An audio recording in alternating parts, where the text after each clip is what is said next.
Welcome to Nancy Alvarez Stadium. We're in Puerto, Vallarta, Mexico. Game 3, day 3 of some of the best softball in the nation. Today's game is a battle between the Pac-12 and the Big 12 as Washington takes on Iowa State. Washington comes into today's game with a record of 2-1.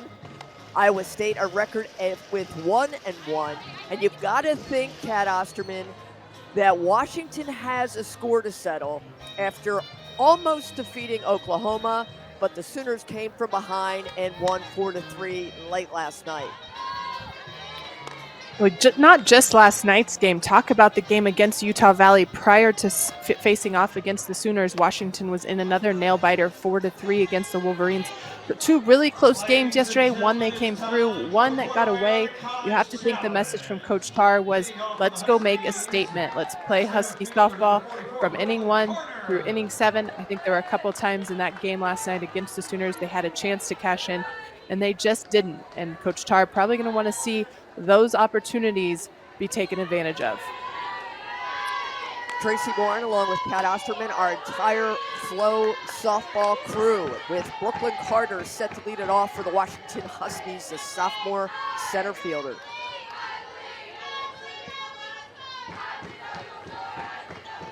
Saya Swain in the circle for Iowa State. She got the win in game 1. The win over Utah Valley, a 12-1 win for the Cyclones.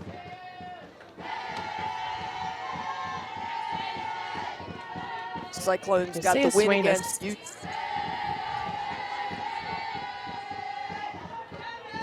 Saya Swain, a senior. She's very experienced on this staff. Coach Jamie Pinkerton talking about how her and Carly Charles will be the two that they go to. But Swain, a little more experience for the two in pressure situations. We'll see her work down with a drop ball there, but up as well. But she can mix speeds, has a very strong changeup, and she's going to need that against the Huskies.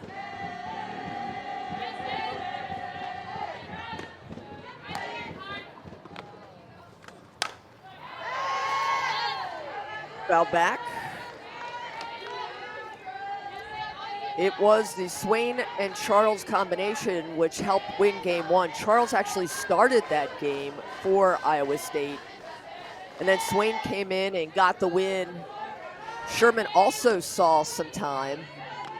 And then Iowa State lost Duke 16-3. So they are trying to level out the playing field, are the Cyclones. They've got another game tomorrow where they'll take on Long Beach State tomorrow morning.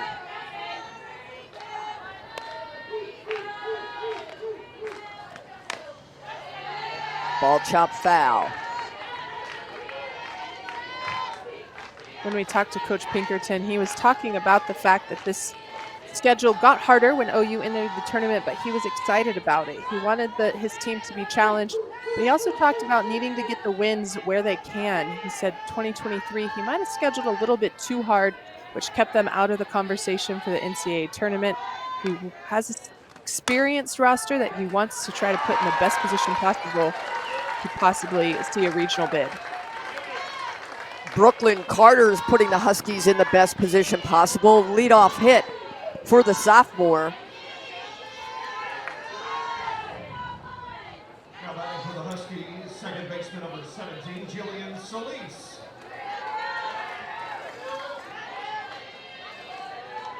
Jillian Solis, the number 2 hitter, the graduate student for the Huskies. You and I were talking, Kat. It seems like Heather Tarr has gone with almost the exact same lineup for the Huskies as she put on the field against the Oklahoma Sooners. We've virtually seen the same 9 in the hitting order. She's flip-flopped a couple of them. We saw Riley Holtorf in the 2-hole against Utah Valley, but then she then slid to the 3-hole against the Sooners. Is the same lineup as we saw against OU. She's committed to letting them get comfortable and gel together. There's a delay steal by Brooklyn Carter. You talked about it last night. She is deceptive, and there she's successful with the stolen base.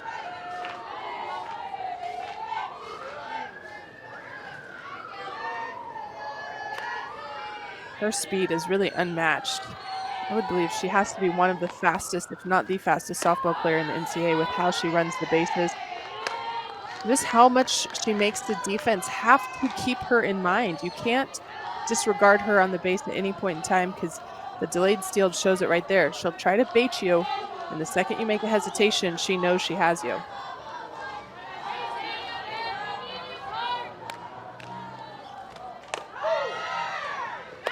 And there goes Carter.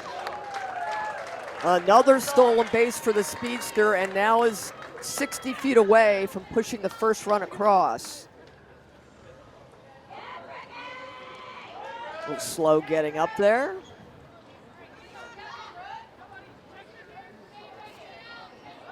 Heather Tarr in her 20th year, accompanied by Lance Glasso and Victoria Hayward, as well as Courtney Gano, and the coaching staff for the Huskies.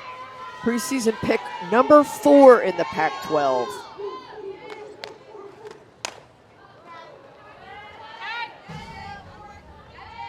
That ball foul. Mid-70 temperatures in Mexico. Great day for some softball, as this is day 3 of the Collegiate Challenge in Puerto Vallarta. Earlier today, we saw Oklahoma come and beat Long Beach State, and Nebraska beat Utah Valley.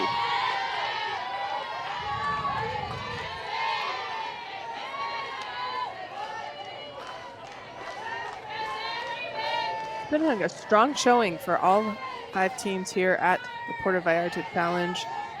As you mentioned, Utah Valley gave Washington a tough game last night in Game 1. We saw Long Beach actually have a tie ball game with OU for the first 5 innings of that matchup. Well, Solis sends that through, the first RBI and the first run across. Washington on top 1-0 here in the top of the first.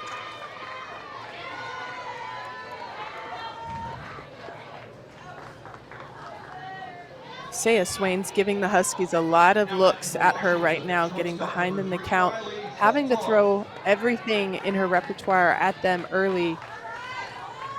They're too good of a hitting team to allow them to see that many pitches in a first inning. They're going to adjust rather quickly. That brings up Riley Holtorf, the junior shortstop.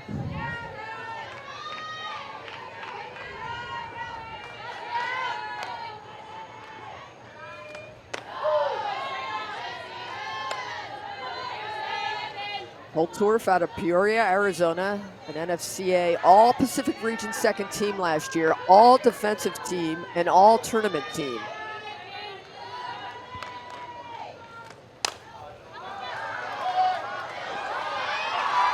That will fall in. So back-to-back hits for the Washington Huskies.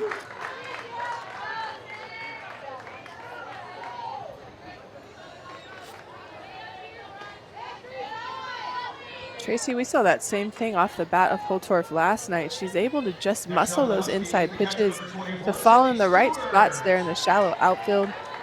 Not the hardest of hits, but she now has her second one that's blooped in over middle infielder out there in the outfield. Sydney Stewart steps in the number 4 spot, the sophomore catcher out of San Jose, California. Dad actually spent some time in the Atlanta Braves organization after graduating from San Diego State.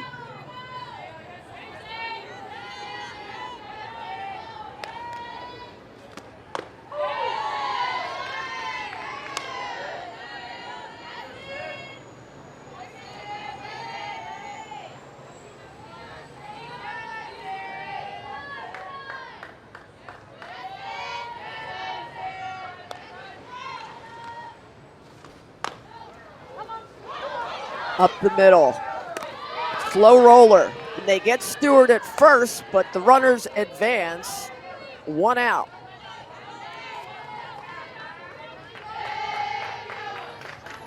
Batting for the Huskies, designated player number 8. Swain using a changeup there to get Stewart out in front. Swain has done a good job of getting ground balls. The one by Stellis was the hardest hit in the hole.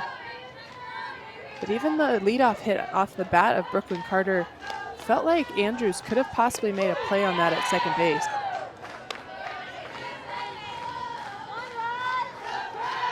Jaden Glad, the freshman, batting in the number 5 spot in the designated player role today.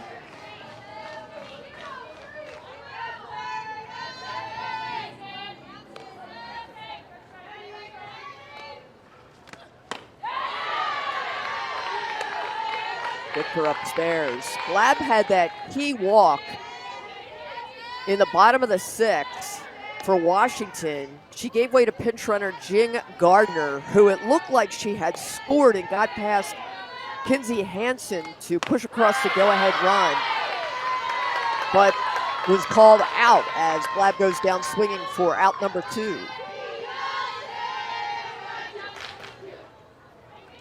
Great sequence right there by Saya Swain. She used a changeup to get ahead first pitch, and then Glad showing that she's going to chase the rise ball. Swain duplicates that pitch to get a 3-pitch strikeout. Quick work, and if Iowa State can get out of this just giving up 1 run, you have to know Coach Pinkerton and his staff, they're going to be very happy.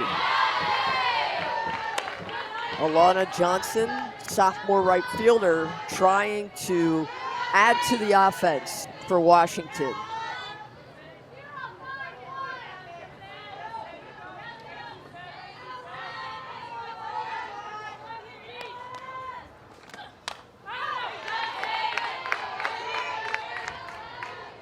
Fouls that back.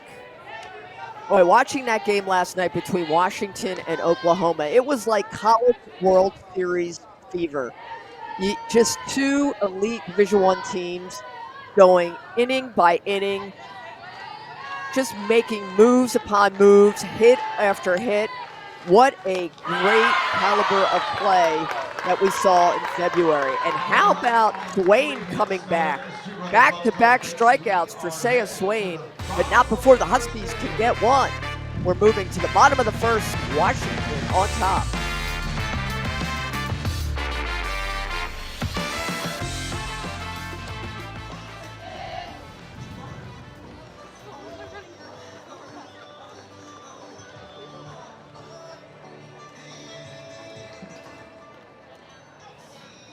Starting to the field for the Huskies. In the outfield, left fielder number 5, Avery Hobson. In center field, number 44, Brooklyn Carter. Right field is number 21, Alana Johnson. In the infield, first baseman number 4, Brooke Nelson. At second base, number 17, Jillian Solis. At shortstop, number 3, Riley Holtorf. Third base is number 20, Kinsey Fiedler.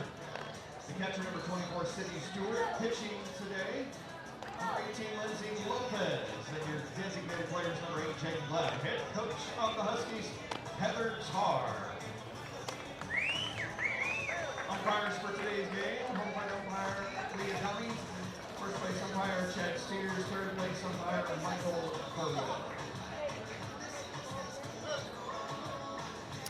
Washington set to face the Iowa State lineup, a lineup which has found its way in the opener against Utah Valley and struggled a bit against Duke, but Jamie Pinkerton's squad looking to get out red-handed, and Malaysia Ochoa is the one to lead it off for the Cyclones.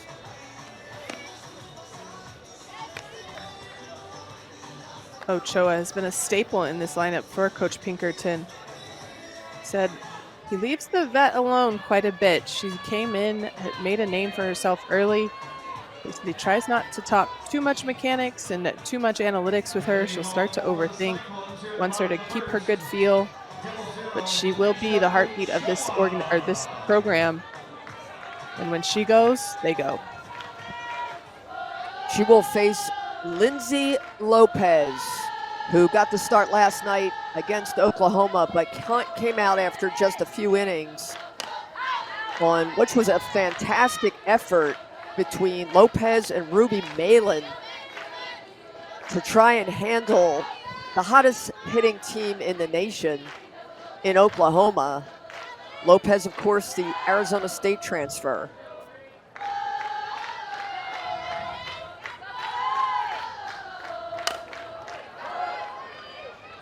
Ochoa, opposite field, and gloved by Avery Hobson. Catch, and the first out here at the bottom of the first inning.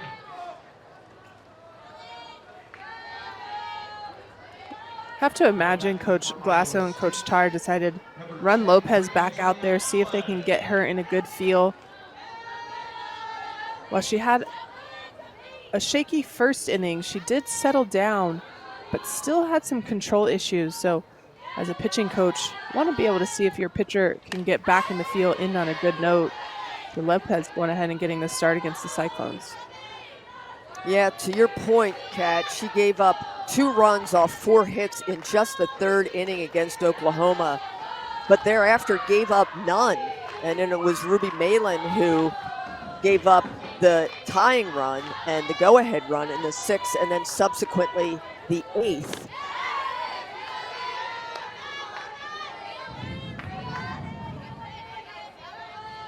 Angelina Allen, the junior left fielder, another lefty for the Cyclones.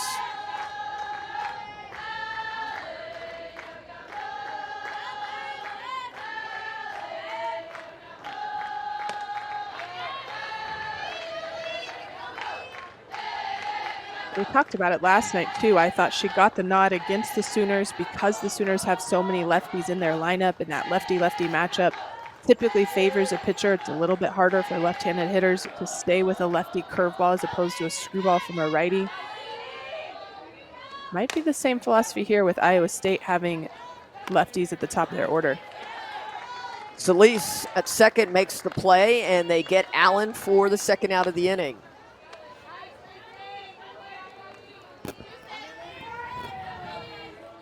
Alicia Ranchez, Next up for the Cyclones, shortstop the number senior 5, infielder, Sanchez. hailing from Hawaii, has been just a mainstay at shortstop for Jamie Pinkerton's team.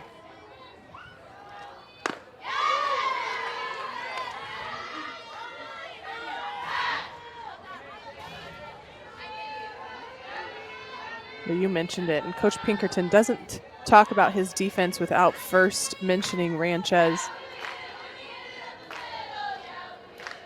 He's been very impressed with what she does defensively and how well she works with the other middle infielders.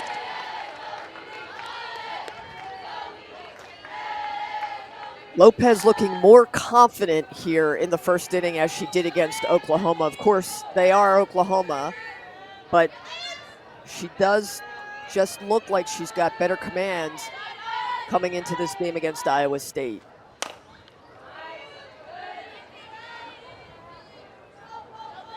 Ranchez fouls that off.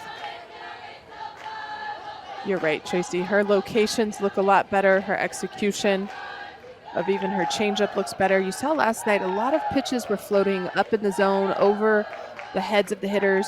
So Lopez looking like she has a feel of her pitches a little bit better today.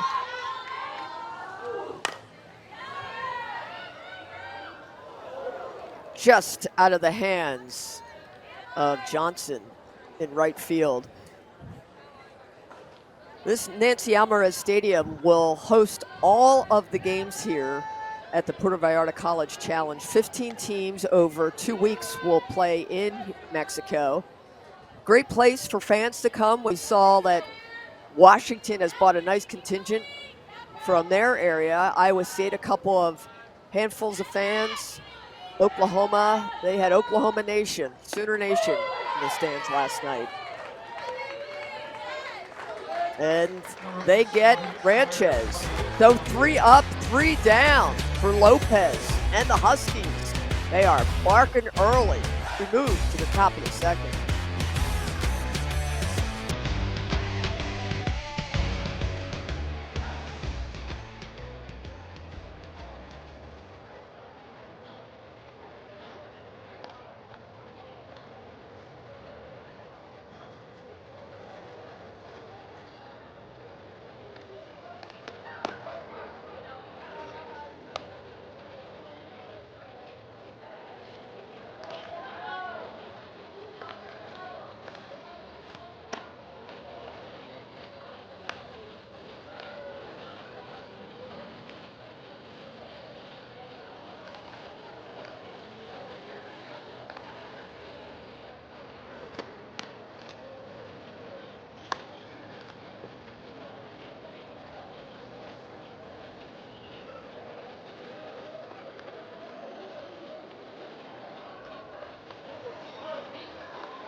Saya Swain finished the first strong back-to-back strikeouts to hold the Huskies to just one after 3 consecutive hits for Washington.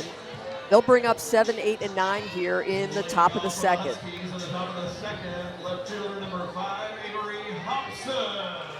Avery Hobson, the left fielder out of Belmont, Missouri, and a transfer from Oklahoma State, set to lead it off for the Huskies.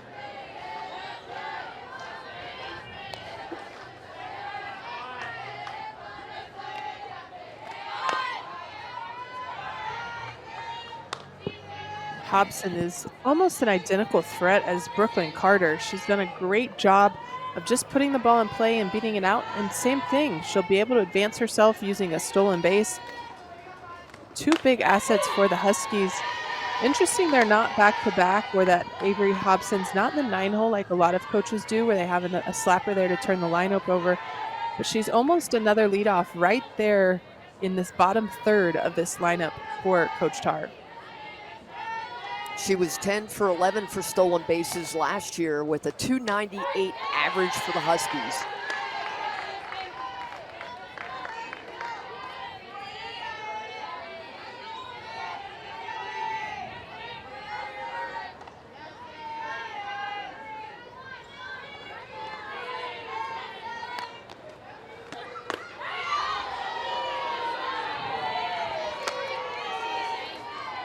It is amazing the strike zone that we're seeing. It is. Who is getting used to this? The pitchers, the hitters, obviously both sides. But there are so many pitches that look like they are near misses, and I think Swain thought that was one of them. Oh yeah, Swain wanted that. Good grab by Minor at the hot corner to rob Hobson of a hit. Well, Swain wanted that one, and sometimes there's pitches we call pitcher's pitch. They're great. They might look like they're close to the zone, but they don't actually break through the zone. And sometimes you can fool an umpire and get that called for you. But more importantly, a lot of times as a pitcher, you're wondering, how did the hitter lay off that? How did they see that it was just going to miss by a half inch or an inch? Brooke Nelson. That ball is fair. Nelson will make a wide turn, but hurry back to first base. She's a 1-out base runner here in the top of the second.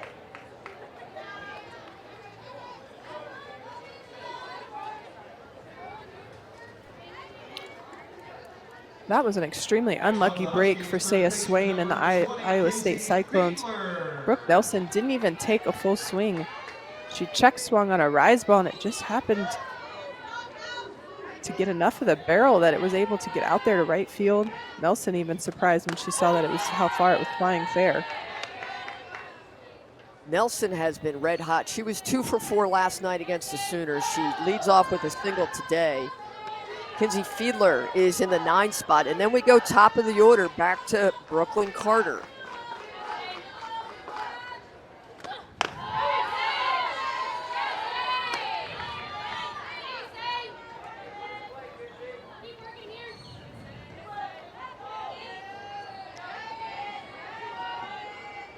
Washington opened this tournament beating Nebraska 8-0. Malin got the win. Jordy Ball got the loss. Ball was injured in that game. And it appears Nebraska is going to wait till they get back to Lincoln to determine the extent of the injury. They won their second game over Utah Valley, as you mentioned, Kat, 4-3, and then lost last night to Oklahoma 4-3. Off-speed changeup got her. Saya Swain with the strikeout and out number 2. Now batting center fielder number 44, Brooklyn Carter. Well, after giving up the 3 hits to lead off the game, Saya Swain has really been in control. 3 strikeouts, 2 of those with that changeup. She shows it just enough. I don't feel like Iowa State's predictable in when they're throwing that, so she's able to sneak it in against these Husky hitters. Ball is popped up but caught easily by the shortstop Ranchez and gets the Cyclones out of the inning. We're moving to the bottom of the second, 1-0.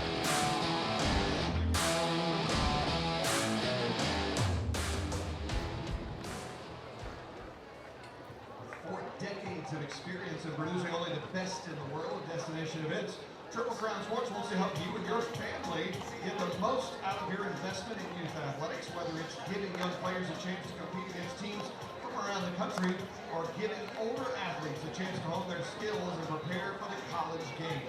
We've got the tournaments that your family will never forget. Check it all out, TripleCrownSports.com.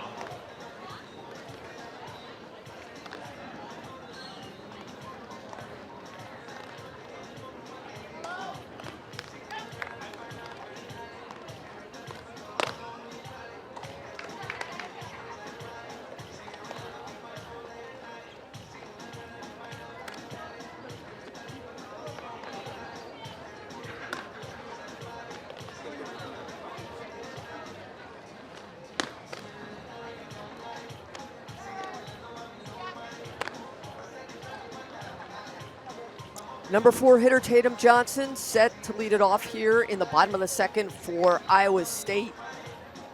Johnson, the lefty sophomore, one of 4 lefties in this Cyclone lineup that Jamie Pickerton has basically had to piece back together. He lost his starting pitcher, his starting catcher, and 2 key infielders.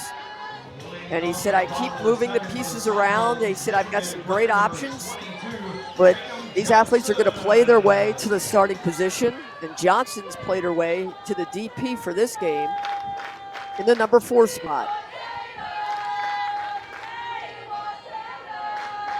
The other piece to that puzzle is that Tatum Johnson actually can pitch as well. So when she's in that DP spot, she can rotate in with whoever the starting pitcher is. She goes after the first pitch. Johnson gloves it in right field for the first out of the inning.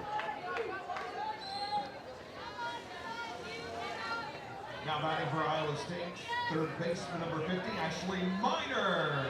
Ashley Miner still looking for the Cyclones' first hit, as Lindsay Lopez in the circle for Washington doing a nice job so far.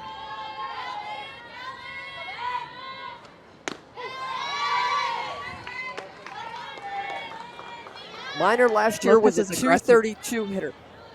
You got it, Kat. Lopez's aggressiveness in the strike zone early is all the difference right now. Even though Iowa State is being aggressive, swinging often before they see too many pitches, the fact that she's able to command the zone first 2 pitches of the at-bat, she's able to set the tone instead of the hitter setting the tone on her.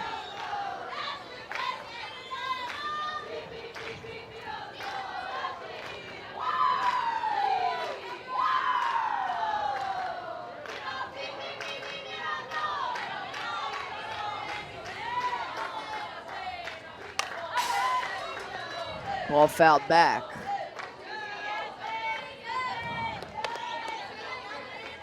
Temperatures in the high 70s in Puerto Vallarta.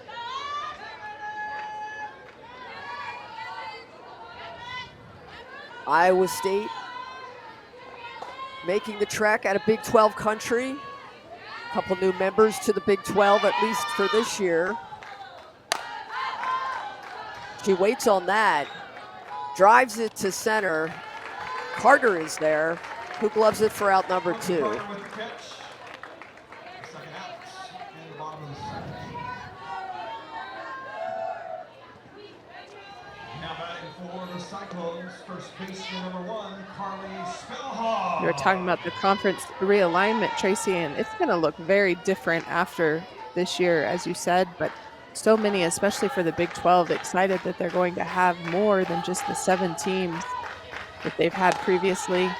Obviously, this year with the addition of BYU, Houston, and UCF, that increases. But every coach we've talked to has been excited about the fact that they did add more softball playing schools.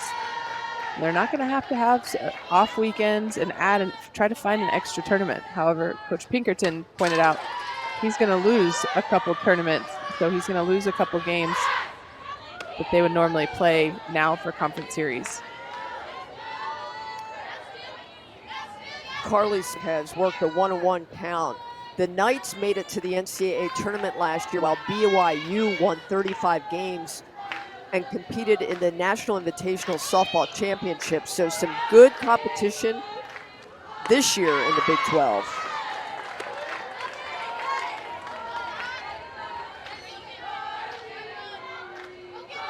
We won't even talk about next year and what happens. It's just going to be crazy to see how all these conference schedules end up playing out with teams that are now going coast to coast in order to be in certain conferences. Saw a good battle last night between a Big 12 and Pac-12 team. UCLA and Texas taking on each other, and Texas getting the win. Opening weekend this year has provided some really hot contests.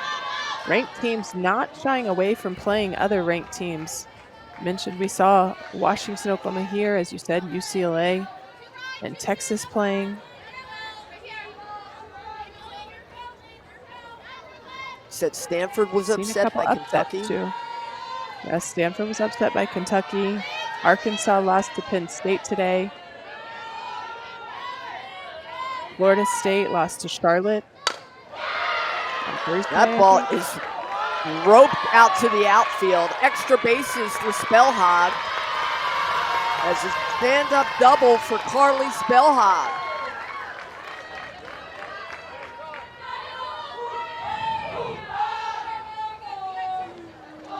She heard the word upsets, and she said, not on my watch. I'm going to make something of this, and just launched that ball to the gap in right center. Well, what a gritty at bat. She came out swinging, but just kept fouling enough pitches off until she got her timing, went up with that pitch, and drove it to center field for a double. The Cyclones looking at a possible 2-out rally. That is the first hit for the Cyclones, and it comes with the number 6 hitter, Camille Marin, the senior, goes after the first pitch.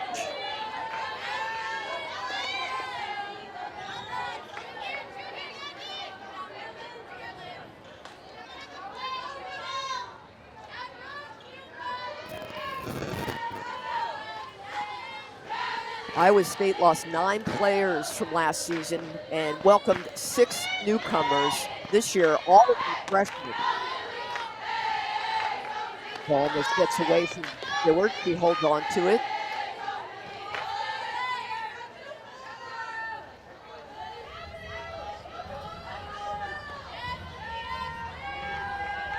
I think the 3 really biggest hits for Iowa State were the loss of Michaela Ramos, Sarah Tyree, and Carly Spellhog's sister, Ellie.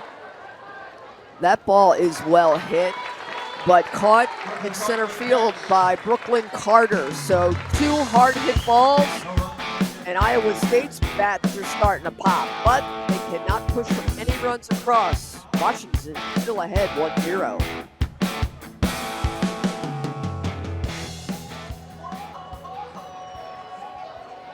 Fans never miss a game with FloSoftball. You can watch today's event live, along with all other FloSoftball events for the remainder of the season. Visit FloSoftball.tv for more information. You can also sign up for your subscription there as well. That's FloSoftball.tv. Don't miss a minute of the action.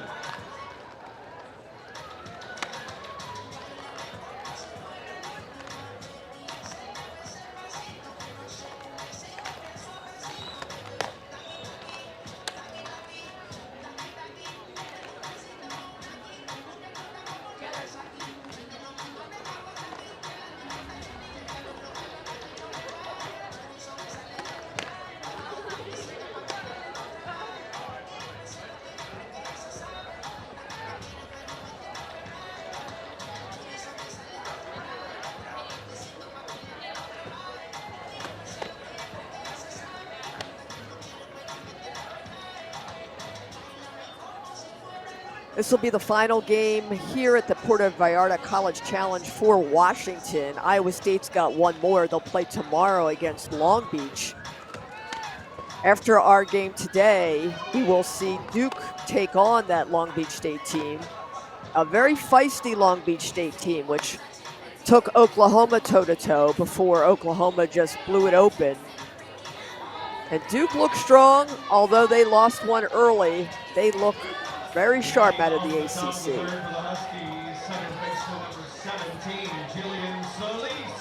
Duke was so young last year and only lost 2 athletes. They return almost everyone. So it would be an easy prediction to predict that they're going to pick up right where they left off. Solid super regional for them against Stanford, who was red hot. I'm excited to see them in the nightcap today. Jillian Solis set to lead it off here in the top of the third. She singled in her first at bat and had an RBI to push across the lone Husky run. The transfer from San Diego State University, a team which won to the NCAA tournament under Stacy Newman-Denise, former Olympian, former catcher.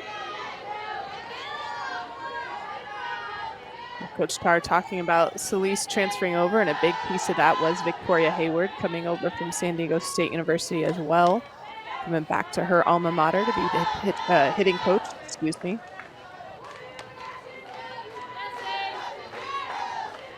Hayward had been so successful with the Aztecs. Heather Tarr took notice and said, I want to get her back in a Washington uniform. So with Hayward came Solis.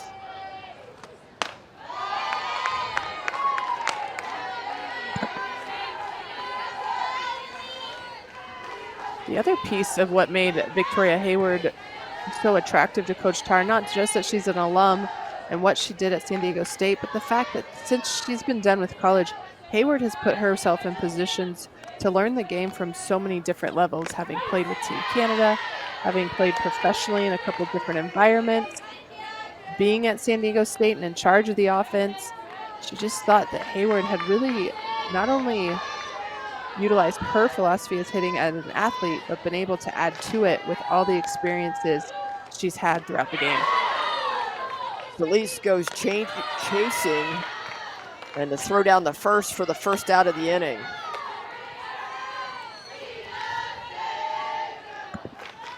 Batting for the Huskies, shortstop number 3, Riley Holtorf. So Saya Swain picking up some steam here. That's her 4th strikeout as she's set to face Riley Holtorf, who singled in her last at bat.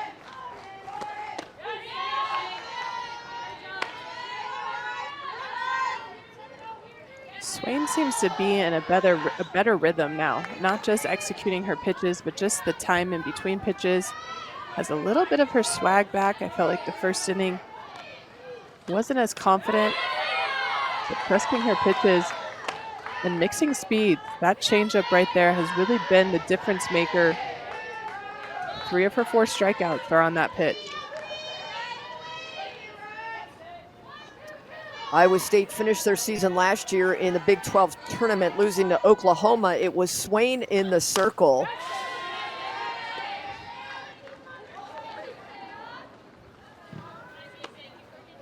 And Swain gaining momentum as we go up against the Huskies here in the top of the third. She's facing 2, 3, and 4 this inning.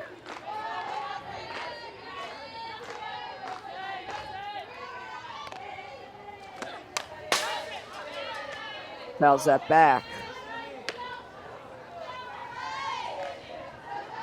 The Huskies will spend the first 4 weeks of the season on the road. They've opened up here in Puerto Vallarta. Then they go to Florida for 10 days. And then they will make their way to Eugene, Oregon. Ball sent to the left side. And underneath it is Allen, who gloves it for the second out. So many of those northern schools have to go on the road for the first part of season, just with temperatures. A lot of times Washington too being up there in the Northeast, it's hard for a lot of teams to get up there very easily, so they'll go on the road, as you mentioned, for 4 or 5 straight weeks, sometimes even straight from Puerto Vallarta to Florida, do class on the road if they can. That Clearwater Invitational tournament that Washington has been a frequent visitor at in the last few years. Talk about frequent flyer miles for Washington. As Sydney Stewart looks for her first hit of this ball game. She ground out to short her first time up. Now, if you're a student athlete for the Washington Huskies and you don't have a frequent flyer account for whatever airline you guys usually frequent, you're missing out on a lot of free trips later in life. Mexico, then you go to Florida, and then you go to Oregon. Their first home game is March 8th against Arizona State. It's a 3-game series. And then they go back away to Tucson to University of Arizona, and then they have 6 straight at home. To the right side, that ball will fall in, and Sydney Stewart is a 2-out base runner.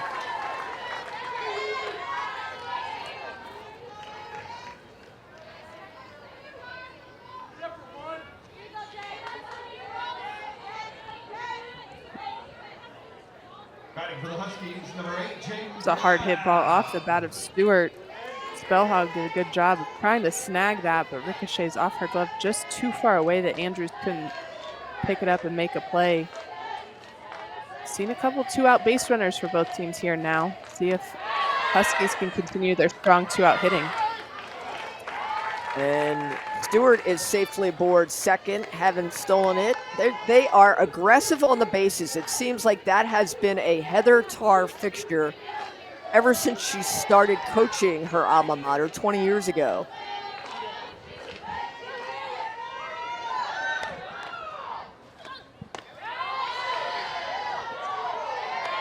Jaden Glab struck out her first time up.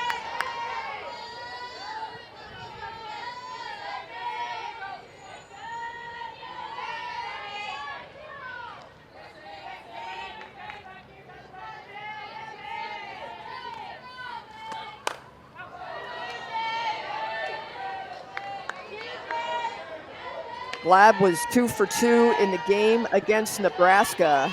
An 8-0 win for Washington.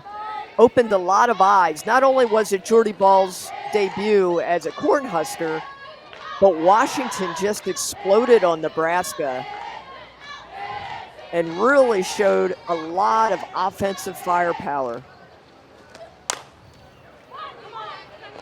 To short. Throw to first. And they get Glad. We're staying 1-0 as we move to the bottom of the third.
Lindsay Lopez will face 8, 9, and 1 for Iowa State here in the bottom of the third.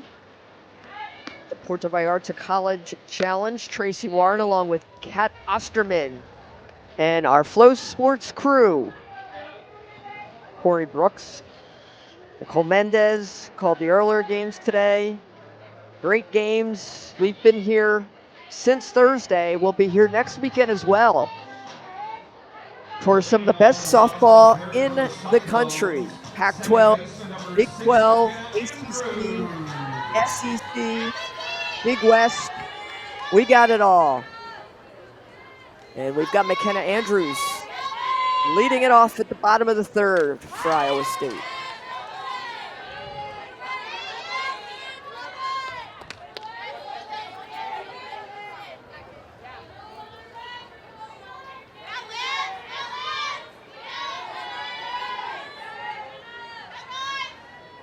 Tracy, the first couple innings, I was talking about how Lindsay Lopez has settled in compared to how she started last night against Oklahoma, and that still rings true. But what I do like is how aggressive the Cyclones are early in the count when she does throw a strike offering.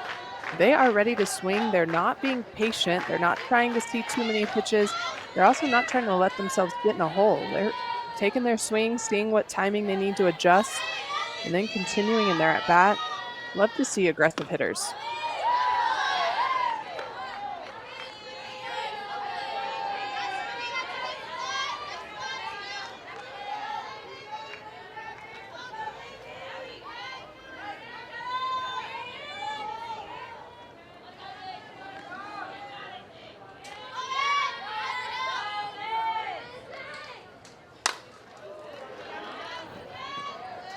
Foul ball.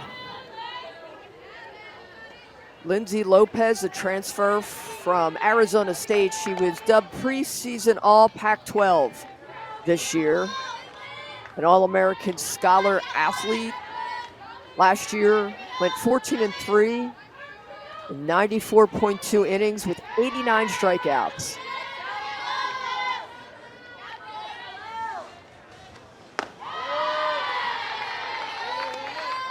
Remember when Lindsay was with Arizona State, she and Trish Ford, the head coach at the time, were so close. And you could see Trish getting the most out of Lopez. It was that year that she had a 2.12 ERA, went 13-5, and they actually wound up winning the Pac-12 over UCLA. Ball out to center field. Brooklyn Carter gloved for the first out of the inning.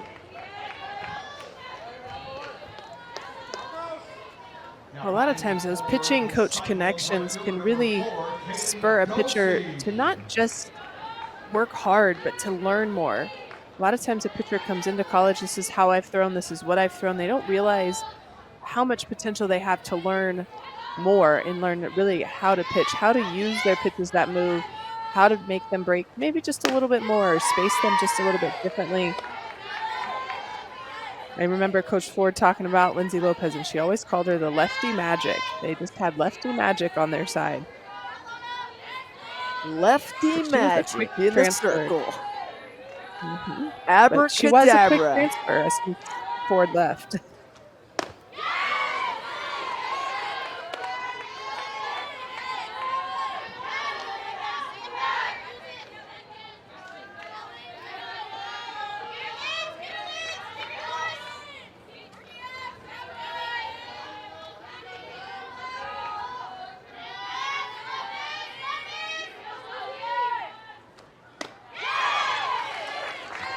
And she gets Gosi. Just a second strikeout for Lady Magic. Is that what we call her? Lady Magic? Lady Magic, you can call her Lady Magic. Lefty Magic. Lefty That lefty Magic? on lefty matchup right there. She made that look magical with 3 straight strikes. Lady Magic is something they called Nancy Lieberman when she played college basketball, who you may know, she lives down in Dallas. Yes. As Ochoa goes at it and gets her first hit of the game. A 2-out base runner here in the bottom of the third.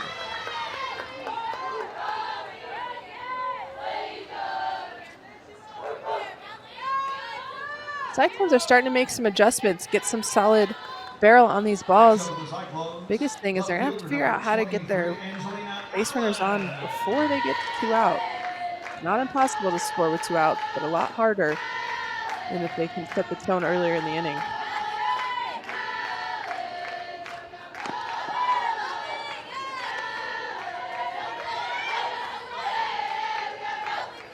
Angelina Allen trying to keep the 2-out rally alive. She ground the second her first time up.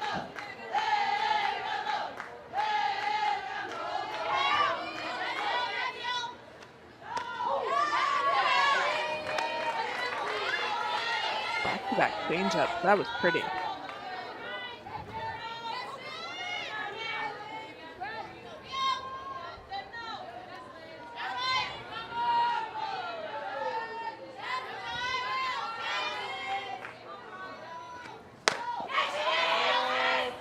Did she go?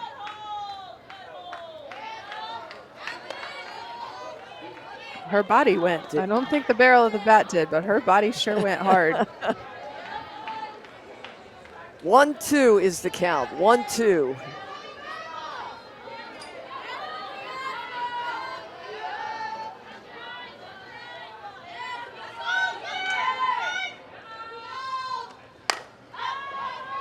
That ball is up to the outfield and caught for the third out of the inning.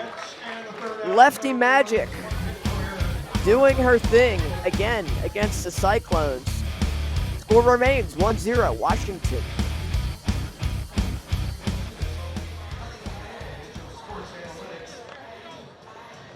CSE provides youth and collegiate athletes with verified sensor data. It's trusted by and tested with over 200 college programs across the United States.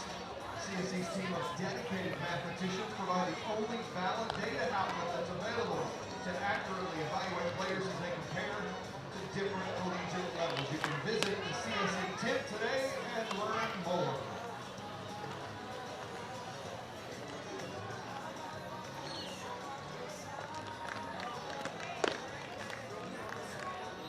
Another great crowd out today for the Puerto Vallarta College Challenge. Don't forget, behind the main entrance where you came in, there's not only a concession stand, but also lots of local concessions provided by locals here in the Puerto Vallarta area. Keep yourself refreshed and ready for more college softball.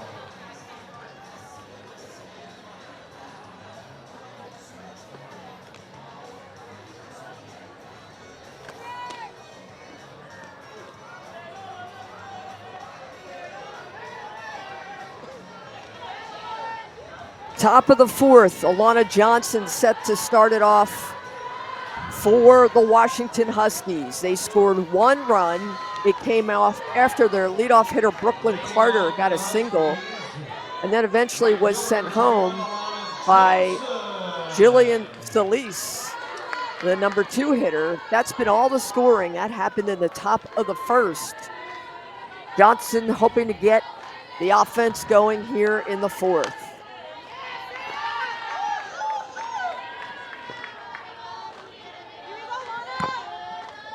Well, Washington attacked early before Saya Swain settled in. Since that run-scoring single off, or well, I shouldn't say the run-scoring single, the single that backed up Silius's RBI off of the bat of Riley Holtorf, Swain has really been able to command the zone, mix speeds very effectively. To the left side, long throw across the diamond, got her by a step.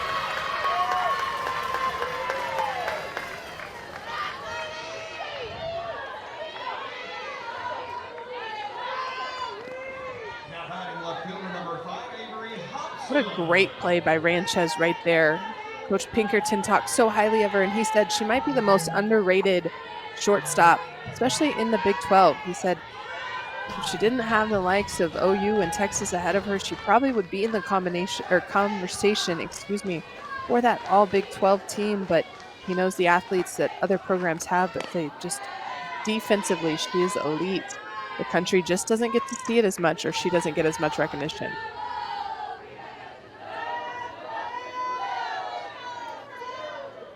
Yeah, well, you're in the same conference as Oklahoma, who had Grace Lyons, and now they have Jennings at short. That's a tough position. Great glove at hot corner, and tough throw to get Hobson.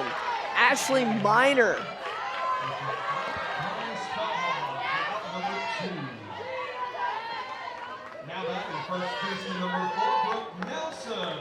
It's 2 incredibly great plays by the infield.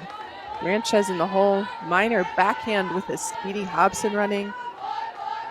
Iowa State's here to play today. This is a team in Iowa State that went to the NCAA tournament in 2021. 9 seniors on the team were part of that NCAA tournament team. And Coach Pinkerton wants them to share the experience and aim high for a return to the NCAA tournament. Well, you mentioned that run in those 9 seniors, and Coach Pinkerton will remind you that run was spearheaded by Sammy Williams, who's one of the best, if not the best, to ever wear the Iowa State uniform. And he likens his leadoff, Ochoa, to Sammy Williams and the way she plays and the way she leads. And then he says, Allen behind Ochoa backs her up, leads as well. And he really thinks those 9 seniors learning from Sammy Williams and having that experience has led them to be very similar athletes, but has kept his program with the same standards, which excites him for this year. That's what it's all about, right? You teach some history lessons to the underclassmen, and then when it's their turn, they teach those as well. But it's legacy building. Just outside the Brooke Nelson. And you see Saya Swain wanted that pitch too. She thought she had the strikeout to end this inning.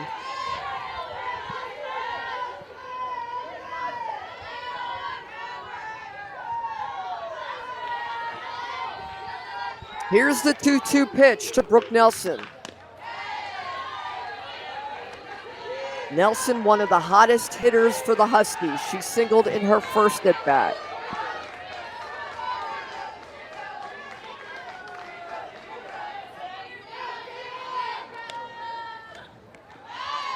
And she lost her.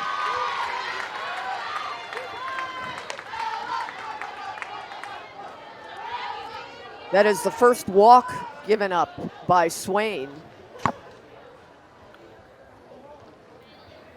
Well, I like And the Nelson swag is a that Saya two-out Swain baseman. has. But I think she got a little flustered not getting that call.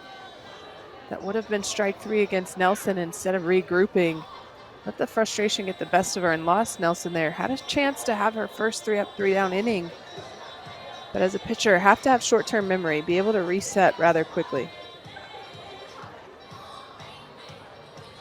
Well, we talked about the competition this week in Puerto Vallarta. Next week, we'll see the likes of Clemson, Auburn, Utah, South Carolina, UC San Diego. Fantastic talent across the board. Mississippi State, UC Davis. Just some great talent coming into Puerto Vallarta. That's next week. And we'll bring you all that action on Flow Sports.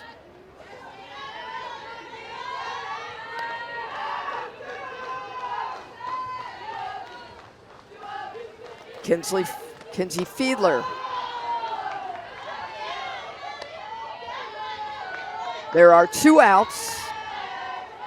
Infield at normal depth. Nelson on first. Huskies lead 1-0.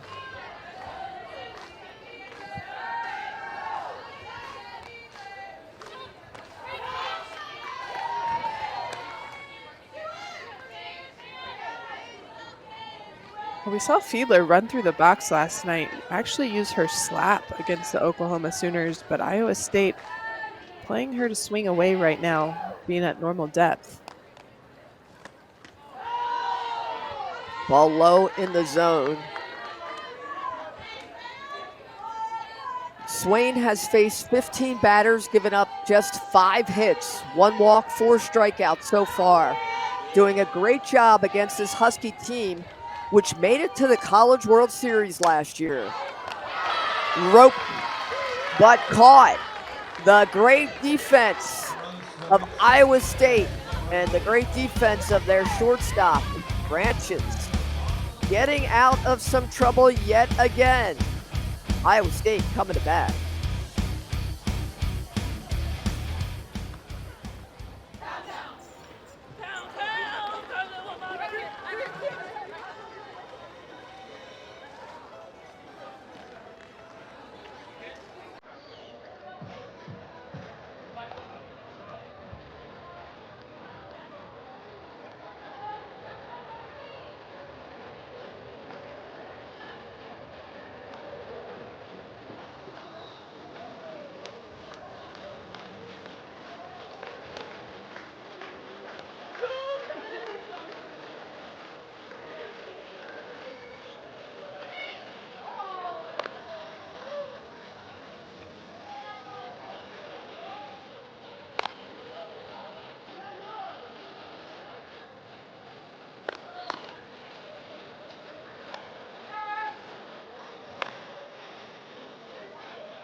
Lindsay Lopez set to face 3, 4, and 5 here for Iowa State in the bottom of the fourth. Lopez doing a nice job so far. No runs given up by Lopez as she continues to work through this entire order. A little bit of history at this tournament this past weekend when Patty Gasso won the first 2 games for Oklahoma. She's now 3rd in NCAA softball history with all career victories, surpassing Margie Wright, who was at Fresno State. She's behind just former Arizona head coach Mike Candrea and former Michigan coach Carol Hutchins.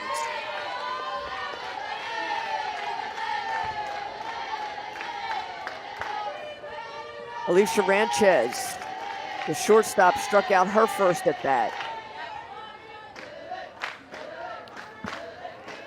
It'll be interesting to see how much longer Coach Gasso coaches and if she can surpass both Mike Candrea and Carol Hutchins. She does say her ideal goal when she retires is to be able to watch her sons coach and have her grandkids crawling all over her while she's out there watching whatever their respective teams. Have to wonder how soon does she want that to be her reality. And they get Ranches again on the rise ball, the first strikeout this inning.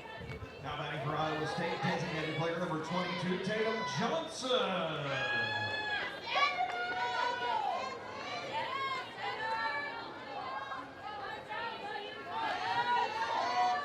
Tatum Johnson flew out to right her first time up.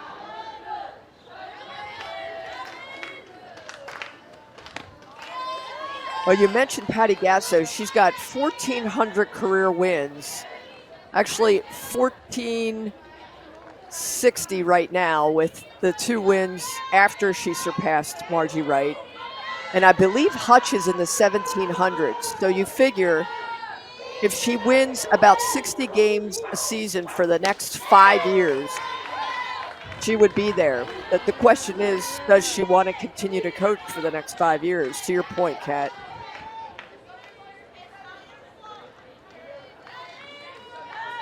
Well, you'd have to think with having JT Gasso on staff that she's kind of grooming him possibly to take over when she decides, or allow him and Jen Rocha to do it together, and they would just add a third coach to the mix.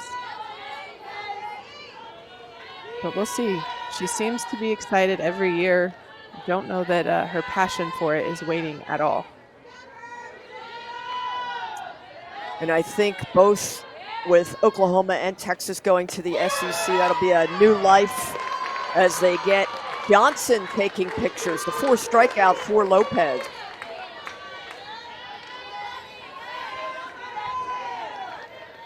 Another pretty changeup from Lindsay Lopez. Both pitchers, Lopez and Thea Swain, using that off-speed pitch to just freeze hitters.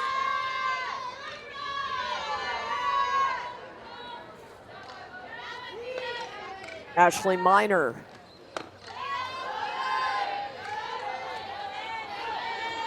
Just 2 hits for the Cyclone off Lopez today.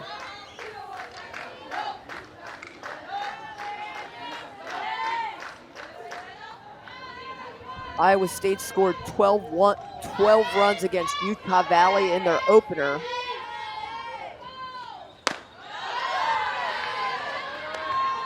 They lost to Duke, scoring just 3 runs. Trying to find their offensive way here.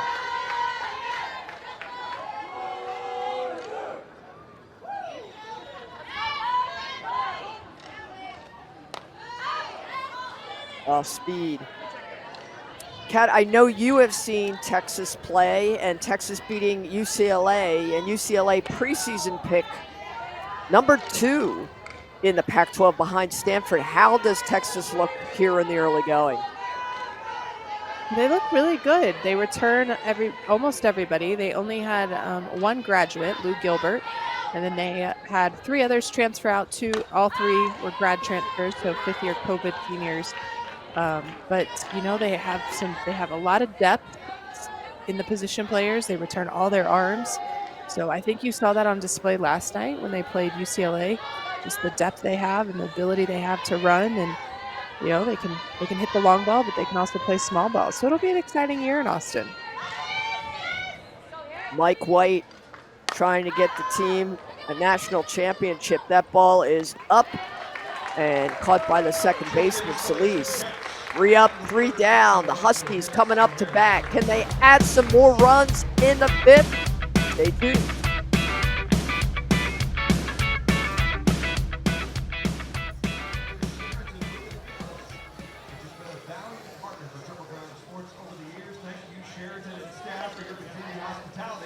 Throughout the Puerto Vallarta College Challenge. We also want to thank our fabulous grounds crew out there right now, keeping the field looking great for those great softball players. Thank you, grounds crew, for your tireless work.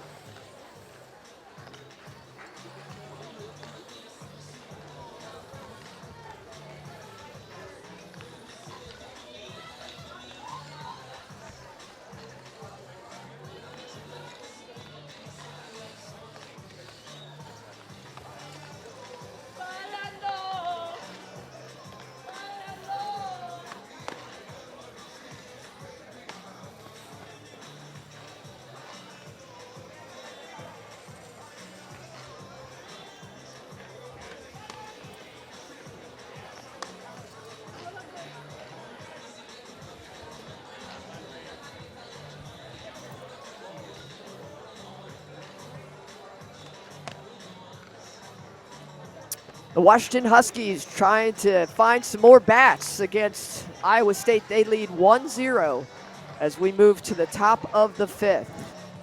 This will be the Huskies' last game of this tournament. Iowa State plays tomorrow. Later today, we'll see Duke out of the ACC take on Long Beach State. Long Beach State out of the Big West. They went to the NCAA tournament last year, as did Duke, so that should be a great battle. And we had a great one last night as Washington went toe-to-toe with Oklahoma, actually led Oklahoma for most of the game until the Sooners tied it in the 6th. Game went to extra innings, and Oklahoma won 4-3 in 8 innings. Brooklyn Carter set to lead it off for the Washington Huskies, one of the most exciting players in a Husky uniform. Her sister Lauren Carter plays for UCLA. Always high hopes for the Bruins. They've got great stars like Lauren Carter, Maya Brady. Slap to the left side, and that is going to fall in for a single. Just too much speed for Carter. And she's a leadoff base runner here in the 5th. Great speed for Carter, but also great placement. She hits this ball right in the hole. Ranchez has to dive for it. The throw was unnecessary. Thankfully, whatever it ricocheted off of, it was hard enough that Carter couldn't turn and go 2, but unnecessary throw from Ranchez. Great effort to keep it in the infield. If that gets the outfield, Carter may take a turn and push it to second base. So you have to tip your hat to Ranchez, but great placement by Carter to get herself on as the leadoff for the 2nd time this game.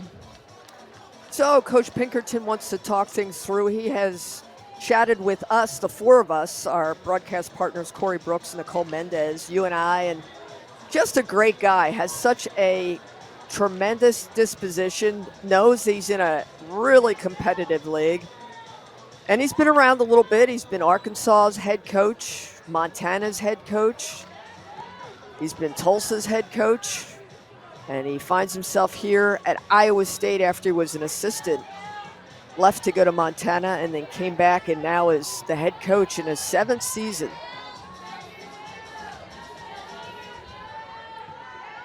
Jillian Solis singled and had the RBI in her first at-bat, struck out in the 3rd inning. And they're off to the races. Carter's stolen base. Her 3rd stolen base this game. You talk about Coach being a great guy, but he's well respected for everything he's done at all the stops that he's had in the softball world. Listening to an interview by JT Gasso earlier this week, and he commended Coach on what he's done there at Iowa State in his time. But I think his athletes genuinely like playing for him, and he gets the most out of them. And Carter He's able to push them just enough. They got Carter. She was gambling and caught between second and third. And Iowa State gets her.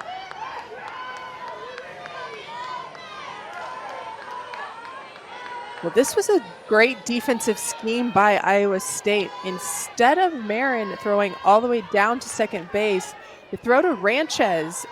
Carter actually starts to take a step towards third base before she realizes Ranchez is right there next to her. The quick transfer for Ranchez to get the ball to Andrews for the tag. I think Carter knew that she was hung up in the middle. But great job by Iowa State to erase that lead runner. They are a tough defensive team. Solis to the right side. Gloved by Spellhog for the second out of the inning. You know, Kat, with so much video in today's game, games like ours, which is on Flow Sports, and data analytics, you can have a book on almost everyone and every tendency. And you've got to think, after seeing enough of Brooklyn Carter in the first three games, Iowa State kind of figured her out. Well, yeah, you know that she's going to try to tease you. She's going to try to take the big lead off. She's going to try to juke and get you to bait one way or the other. And as I said, Carter took steps looking like she was going to go to third. As soon as Marin started that throwing motion, I think she thought that she was throwing behind her and she was going to be able to advance before she realized Ranchez was right there to her right. But when you're quick and you're able to make big moves, you're going to keep trying to do that. You're going to get away with it more often than not. Riley Holtorf.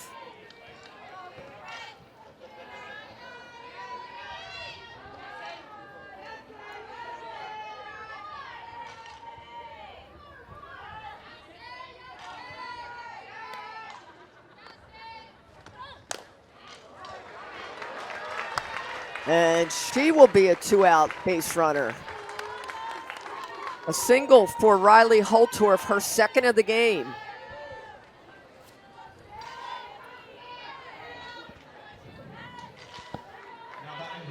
Well, and I have to wonder what the conversation in the dugout is with Carter after getting picked off, because if she's not picked off, she probably singles on that ball right there by Holtorf to give Washington a second run. The game's still very close, so while you want extra base runners, you also don't want to waste extra base runners and waste outs by being a little bit too aggressive or trying to play with the defense. Iowa State going to make a pitching change here.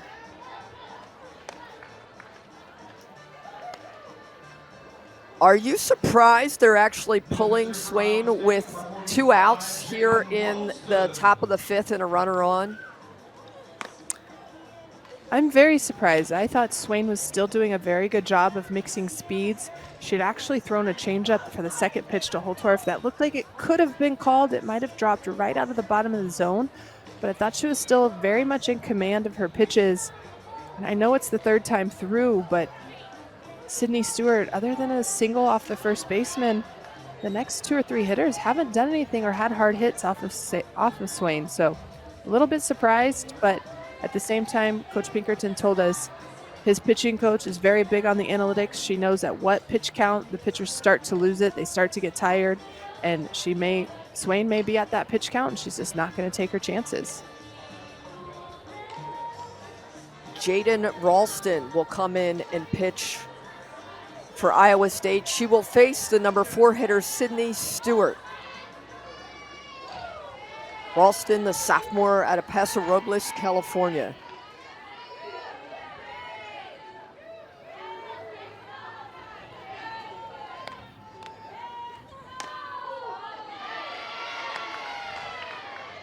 Now, Stewart against Swain went 1 for 2. She singled in her last at bat. So maybe a different look putting Ralston in there as they try to hold Washington to 1.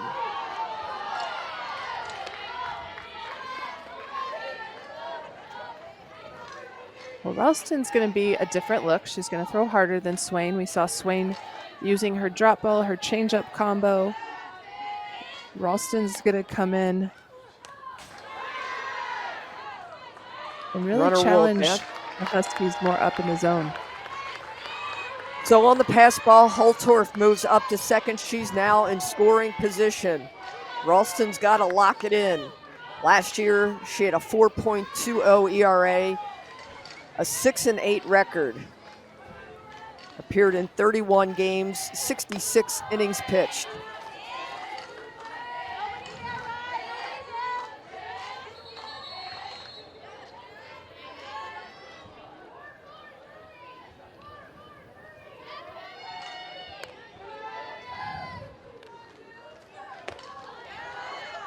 Ball high.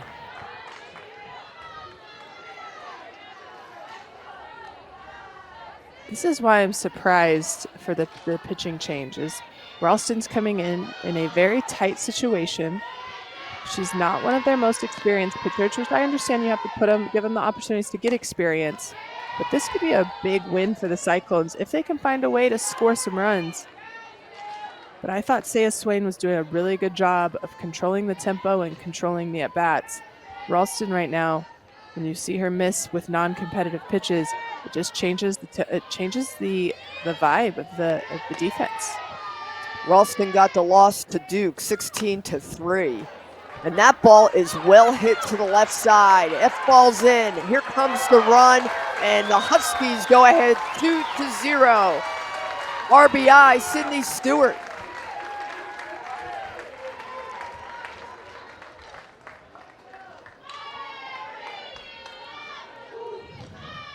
Now batting number 8, Jaden Glab. That pitch up and in, and Stewart strong enough, gets the barrel there, drives it deep enough that Holtorf can easily score from second. Jaden Glab looking for her first hit of this game.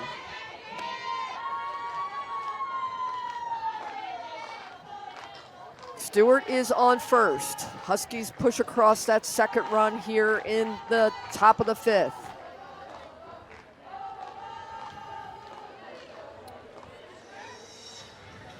More conversation in the circle for Iowa State. Kat, what do you think the conversation might be about here?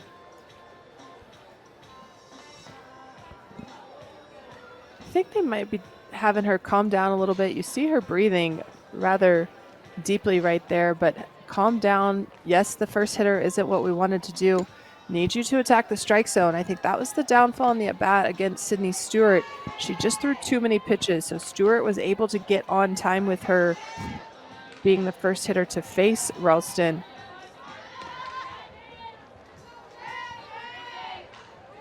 But the conversation right here isn't that you don't have to win the game. Just go try to get one out and then let the offense try to come back to work. Glab, big swing, fouls that back.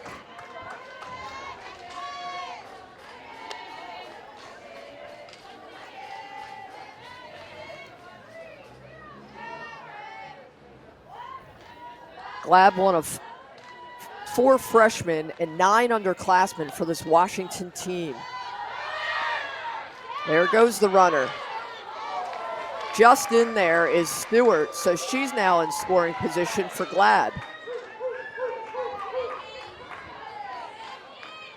Great read by Stewart, seeing that changeup and it hit the dirt, taking a couple extra steps, knowing that's an off-speed pitch.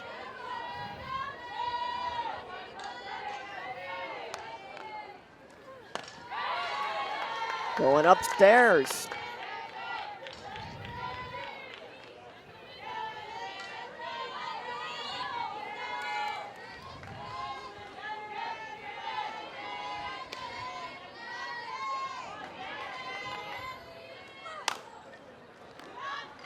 To the left side. And they get Glad, but not before the Huskies can push across one more run. Washington out on top, 2-0.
Iowa State still trying to find their offensive groove against Lindsay Lopez, who has been just spectacular for Washington in the circle so far.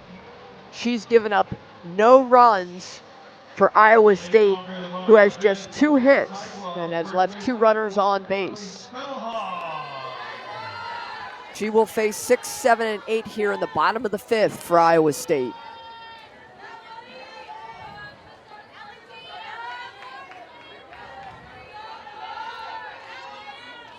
Carly Spellhog set to lead it off. She had a double in her first at bat.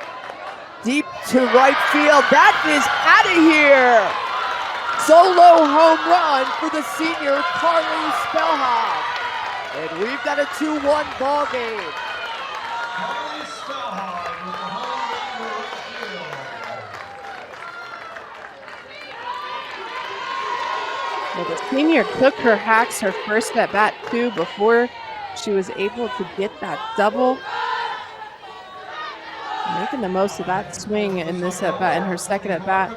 The adjustments by Iowa State are impressive. They're putting balls in play, occasionally barreling them up. They just haven't gotten them to fall. But Carly Spellhog makes that one a no-doubter. And that will bring up Camille Marin. And Kat, to your point, how much of a factor does the Brooklyn Carter getting caught in the rundown, or essentially getting caught leaning off second and thrown out last inning, because that would have made it 3-1. Now it's 2-1. And Marin is out on the pop-up. Yeah, the Brooklyn Carter being caught in the middle, that would have definitely extended the lead for the Huskies, and you know, as a coach, you would like that to happen. A lot of times you have to trust what's going on behind you, and Riley Holtorf has been hitting the ball well this weekend. So if I'm on base ahead of her, I'm not trying to do too much. If I get the steal signal, I'll go, go, do what you're told. But don't try to necessarily push the envelope.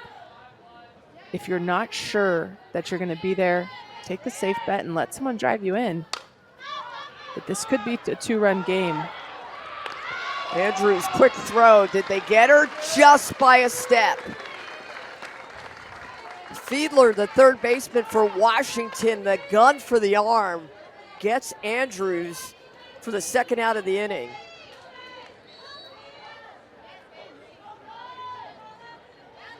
Well, now you see Lindsay Lopez adjusting to Iowa State. Iowa State being aggressive early in the count.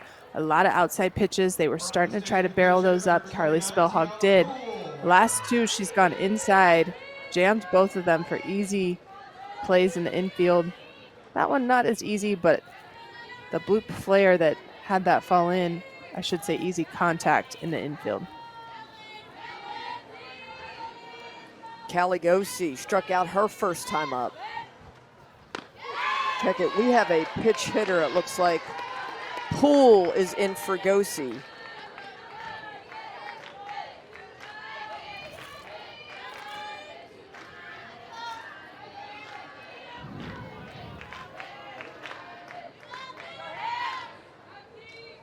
Tiana Poole, the sophomore out of Orange, California.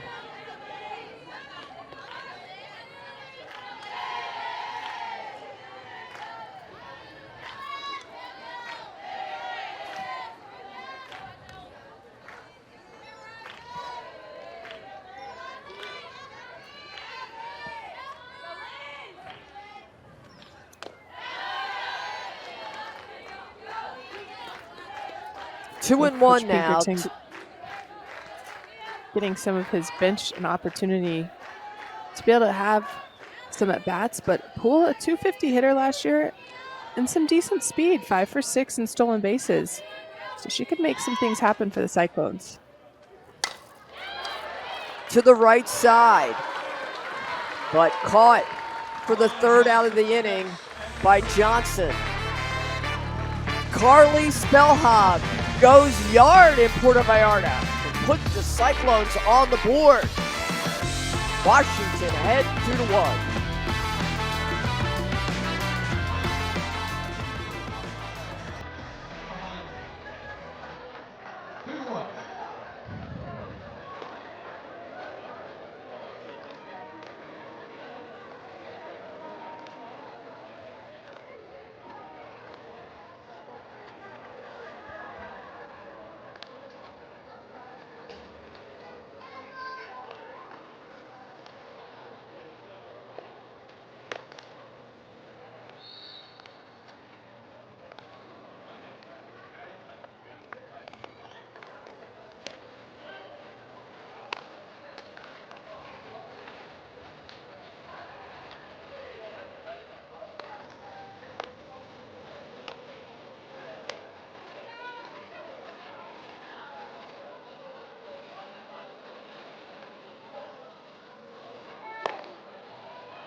It is a fiesta here in Puerto Vallarta.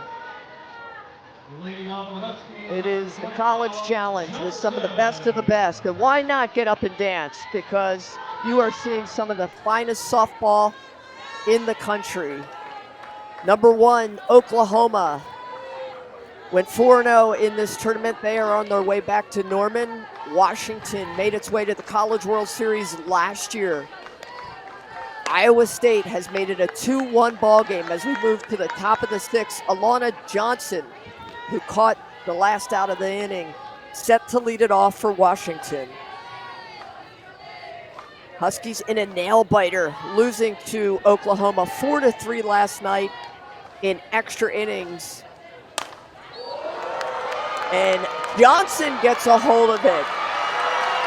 Goodbye! Solo home run for the sophomore Alana Johnson. And we have got a 3-1 ball game.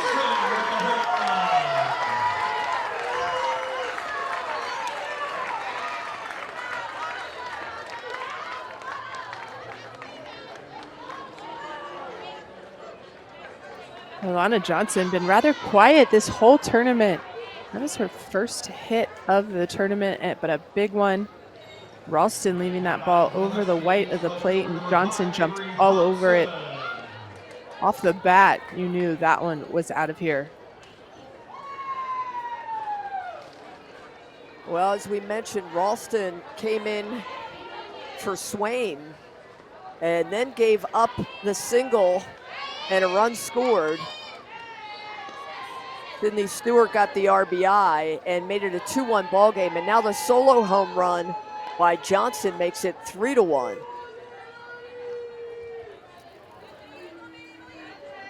Avery Hobson looking for her first hit of this game. Puts down the bunt.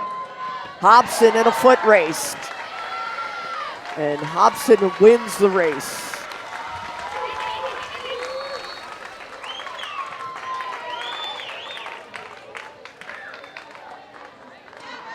Speed will make the inexperienced rush, and that's what happened right there. Hobson taking advantage of Ralston, her youth and just her inexperience in big games. Not the cleanest run, a little bit hard, but Ralston rushes the throw.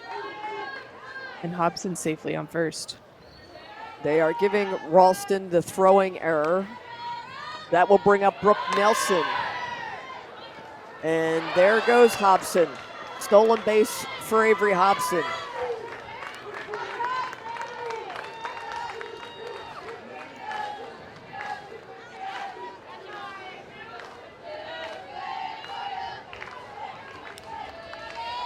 Washington starting to show a little bit of life here in this 6th inning. The home run got the emotions going. Hobson being able to carry that momentum on.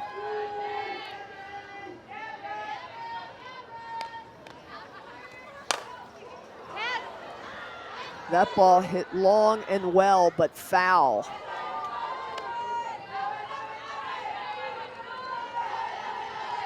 Temperatures in the mid to high 70s in Puerto Vallarta. Great weather for softball. The rain has held off, and the Huskies are mounting a charge here in the 6th.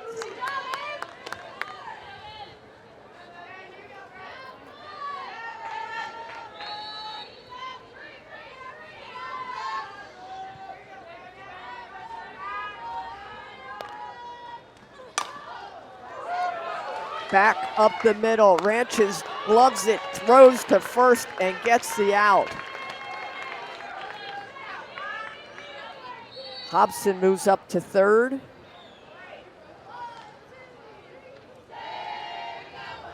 And that will bring up Kinsey Fiedler. And then the top of the order. These two teams have met just once before, last year at or rather 2 years ago at the Mary Nutter Classic, with Washington winning 1-0. That Mary Nutter Classic will be shown here on Flow Sports. That always is a great tournament in Cathedral City, California.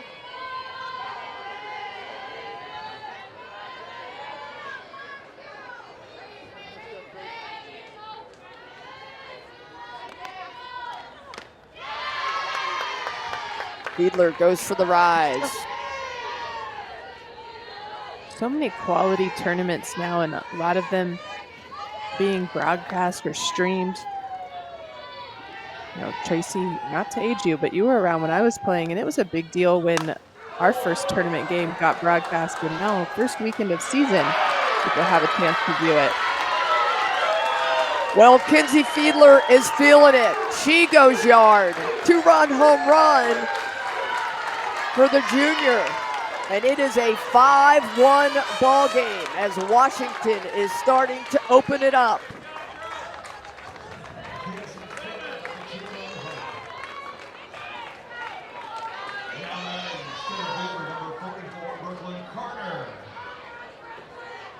Well, Ralston had Fiedler with 2 strikes, but again, this pitch too much over the plate.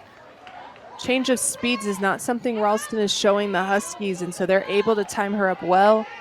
And just like Alana Johnson's home run off the bat, that one was going to clear the fence. So after Saya Swain started this game and gave up just 1 run in 4.2 innings, Ralston has given up 4 runs as Carter is out. Saya Swain was just doing a very good job painting the corners, mixing speeds. She didn't leave a lot of pitches over the white of the plate, so it wasn't allowing the Huskies to get a lot of barrel on ball. Ralston, unfortunately, hasn't been able to get her changeup going and has just missed over the plate too much, to where not only can the Huskies time her up without that changeup, but they're also able to get a lot of barrel to cover that plate when you're throwing over the white. Solis got the first RBI of the game. She knocked in Brooklyn Carter and gave the Huskies the early lead in the first. She has been a catalyst and a great addition since transferring from San Diego State. Of course, Washington headed to the Big Ten next year. That will be an interesting transition for them. Oregon, UCLA, and USC. I cannot imagine, Kat, if you are UCLA traveling to Northwestern to play softball in March. No, that's going to be a very different look for UCLA, Washington, Oregon.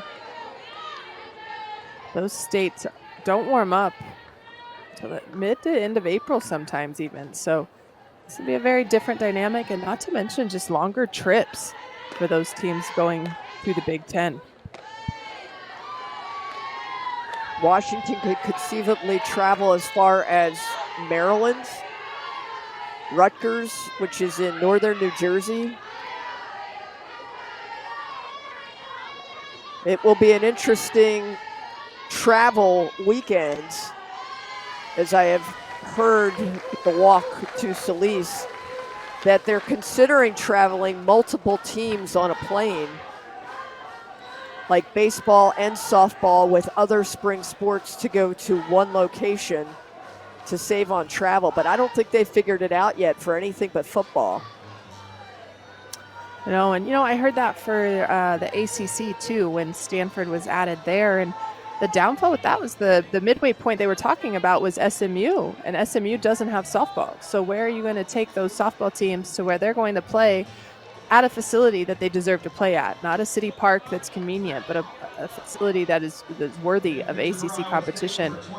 It'll be interesting how these conferences decide to make it work, but it's a little different when you're traveling for a 3-game series for a weekend than a single game like in football. And even if baseball, softball share a plane, softball could end an hour, hour and a half, even 2 sometimes ahead of baseball. And that's a long time to wait when you could be on a plane home. Tatum Johnson will come in to pitch for the Cyclones. Meanwhile, a pinch runner for Washington.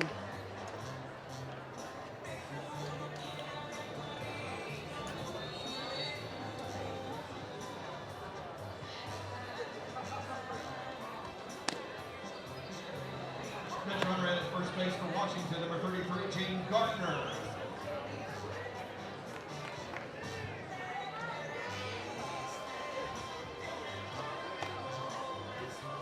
So while Johnson is in the circle, Jing Gardner will pinch run for Jillian Solis. Tatum will face Riley Holtorf, the number 3 hitter, and then Sydney Stewart.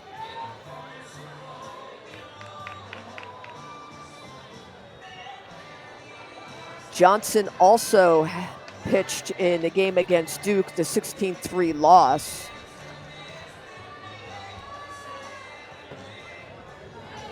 As Iowa State has 5 pitchers they can rely on. Well, Johnson, just over 20 innings last year. Coach Pinkerton talking to us about the fact that she had some control issues that she was fighting.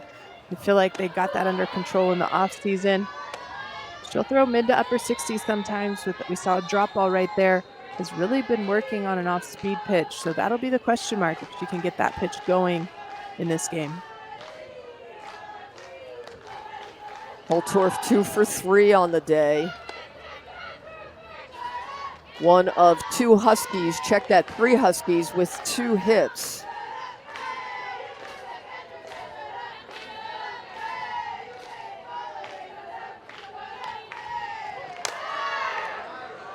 Goes for it. Drops into the outfield. And that will be extra bases. Another run scores. 6-1 Washington. RBI, Riley Holtorf, her 3rd hit of the day.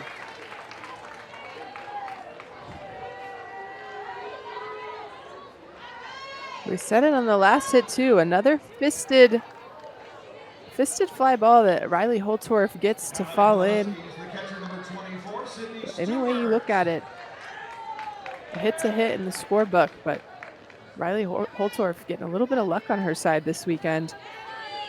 But here you see, after 5 innings, close game, the Cyclones holding Washington, but Washington now breaking it open.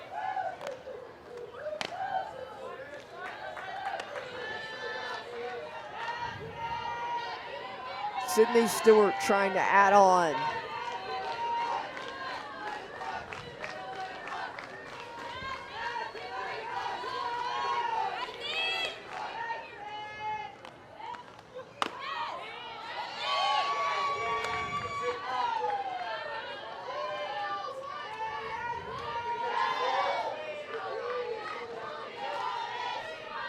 We were talking about the travel for softball, Cat, and I think we're going to see a lot more tournaments like the Puerto Vallarta College Challenge, where it's a destination where everybody can go and essentially play each other in warm weather in February and March. Given what's ahead in the changing of the landscape for conferences, they're going to need some time to just stay at one place and play some of the top talent in the country. And Stewart draws the walk. So the Huskies have almost batted around here in the 6th inning. Now batting number 8, Jaden Glab. Now, Alana Johnson's on deck. She started this off with her no doubt home run on the second pitch of this inning. But Washington doing a good job of just passing the bat. A couple big bombs, but just doing a good job of not trying to do too much and continuing to rack up the runs against Iowa State.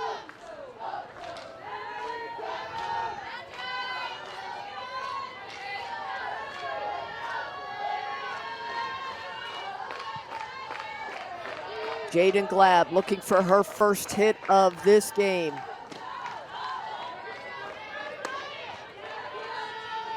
I did mention Tatum Johnson had some control issues last year, 22 walks in just 20 innings. And right now, after that leadoff or that hit by Riley Holtorf in her first batter face, she hasn't been able to find the strike zone again.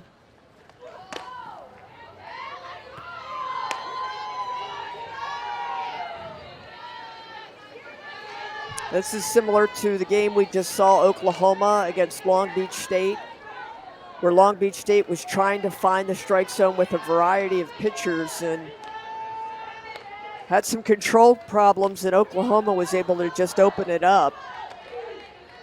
We should mention for Oklahoma, they have picked all tournament Cassidy Pickering, Kelly Maxwell, and Elisa Brito all made the all-tournament team. They've selected it for Oklahoma because they are finished play and on their way back to Norman. It is ball 4, and now we have batted around for the Huskies with the bases loaded.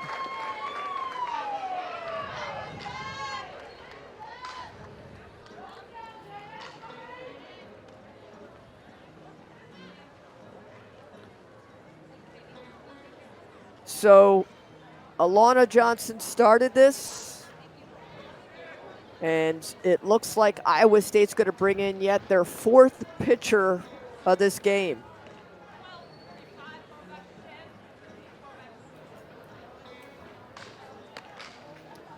Well, now I would have to guess they're trying to avoid the run rule if at all possible with the bases loaded for the Huskies.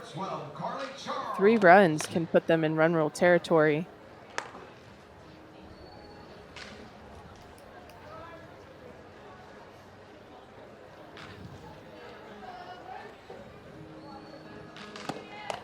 Well, while Iowa State warms up, we've got the Mary Nutter coming up on Flow Sports.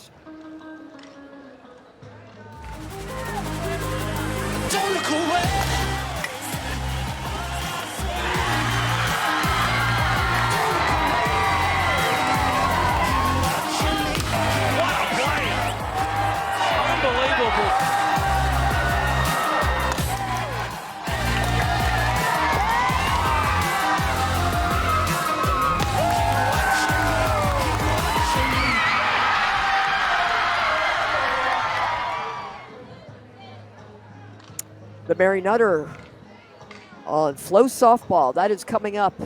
It is just about 2 weeks away.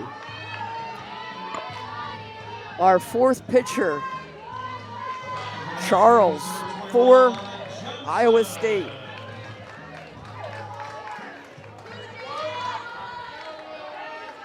Carly Charles, the senior out of the Colony, Texas, will take the circle.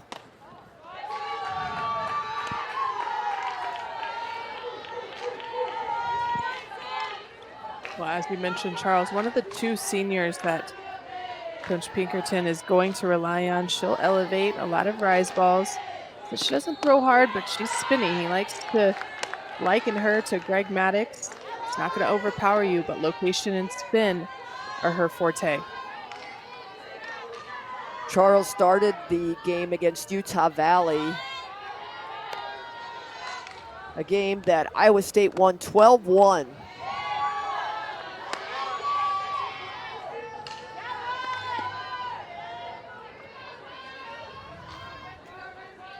Charles last year a 3.35 ERA, went 4-2 in 23 appearances, 60 innings pitched, 43 strikeouts. And she hit her. So Charles hits her, 1 run will come in, and it's a 7-1 ball game.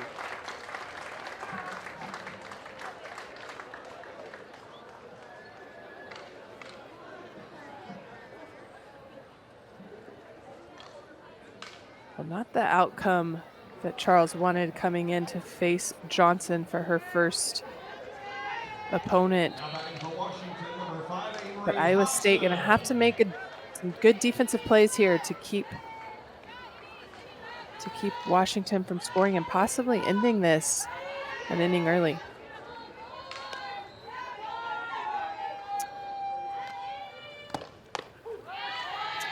The rule in softball is if you lead by 8 runs or more after 5 and both teams have had a chance to bat, so long as the trailing team is the home team, which is the case here, then the game would be over. So Washington needs 2 to throw down the third. Back in time. That is Stewart on third, Glab on second, Johnson on first, and Hobson up at the plate. She singled her last at bat and scored a run.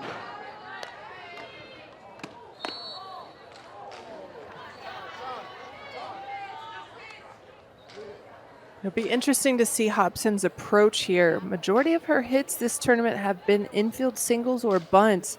Right now with bases loaded, gonna have to try to get the ball through the infield.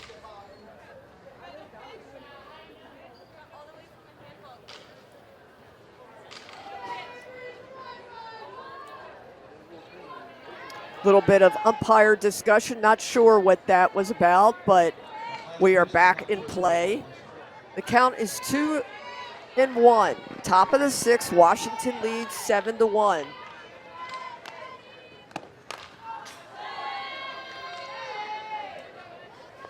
Washington I heard scored the one umpire of the say no pitch.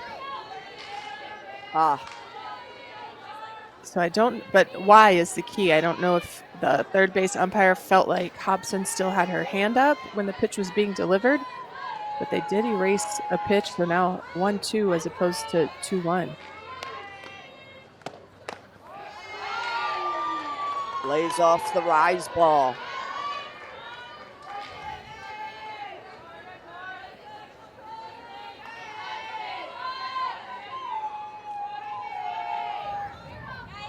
Seven, 8, and 9 coming up for Washington as they have batted around here in the 6th inning.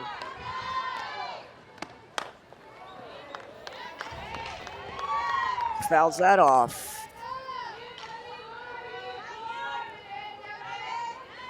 Lights should be coming on soon in Puerto Vallarta as we've got another game after this one. Duke taking on Long Beach State for the final game of the day. And what a great first weekend of tournament play in Puerto Vallarta it has been. Foul ball. Opening weekend has definitely provided some quality softball for the teams, fans, everyone.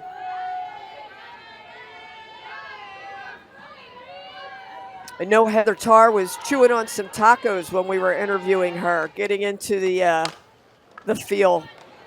Up the middle. And it's a foot race to first, and it's won by Washington. Another run comes across, 8-1.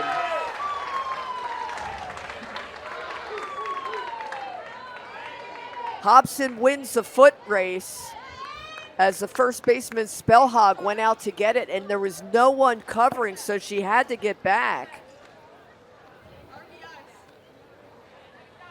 Well, this is where speed just has the advantage, and also where communication needs to be key with Andrews and Spellhog. Andrews could have come over and fielded that and possibly tossed it to Spellhog before Hobson was able to get there, but Spellhog having to move so far from first base and then race Hobson to the bag.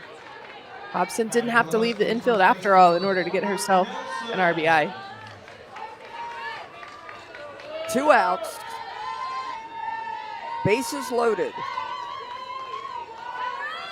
6 runs pushed across this inning. And the hottest hitter, Brooke Nelson, up at bat.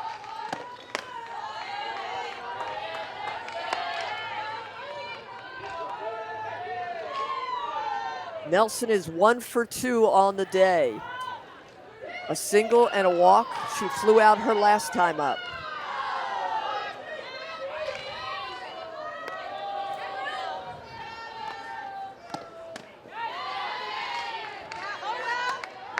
Strike 1.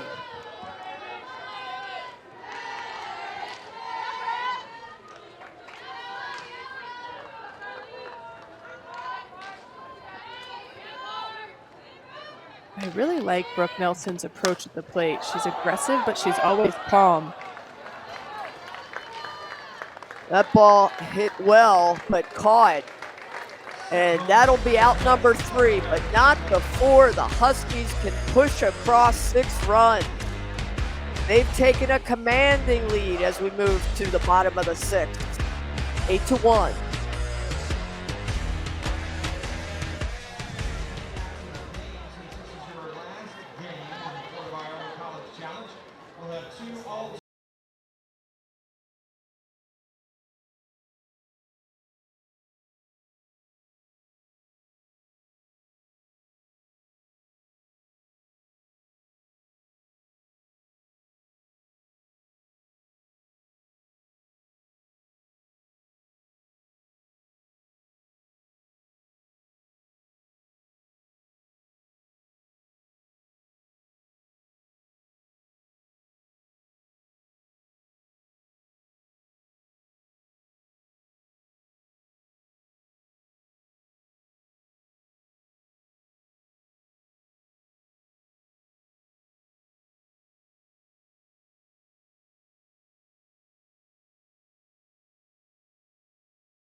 Pitcher for the Huskies is number 2, Sydney Peters. Also in catcher, number 11, Olivia Johnson.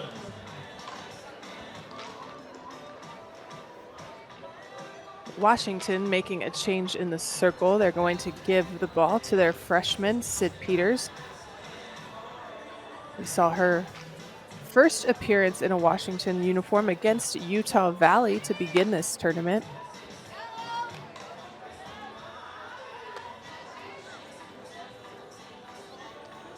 The hard-throwing righty threw 4 innings, issuing only 1 walk, 6 strikeouts. It's going to be a different look than Lindsay Lopez. Up in the zone, high 60s, and has a nasty changeup.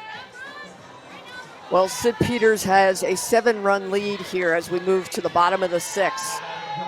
She will face the top of the order for the Cyclones, who have got to get to offensive work early.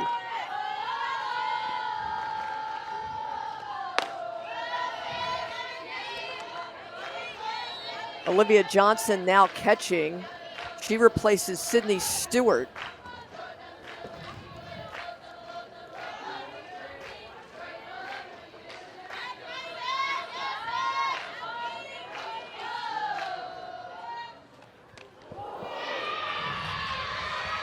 And not a good start for Sid Peters.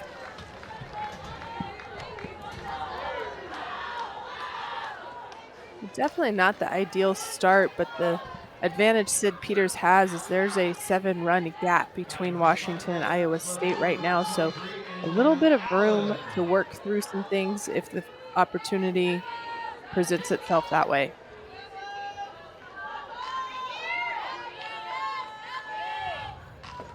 Angelina Allen with a runner on, sends that sky high. It is playable, and Carter catches it for the first out.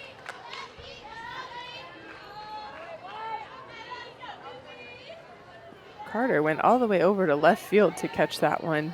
Hobson stood behind her and gave way, but she traveled far to get that first out.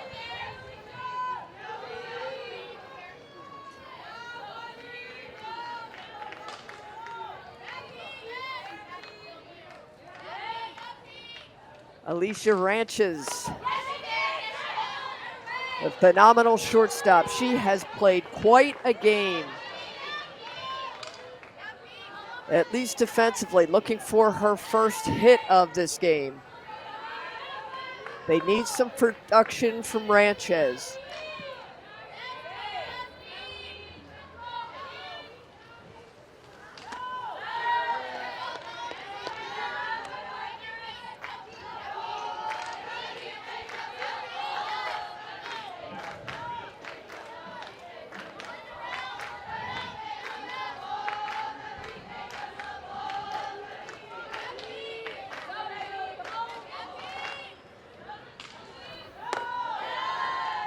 Ball high.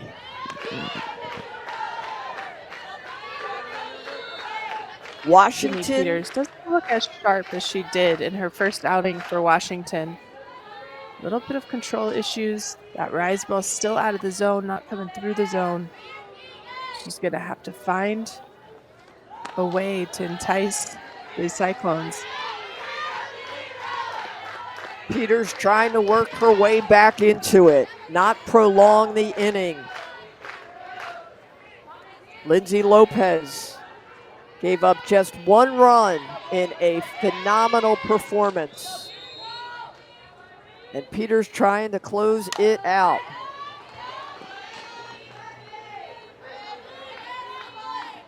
Washington, after Puerto Vallarta, will go to Florida. Well, they will face Kentucky, Minnesota, Wisconsin, and LSU, and then they'll stay in Florida and continue to face teams like North Carolina and Oklahoma State.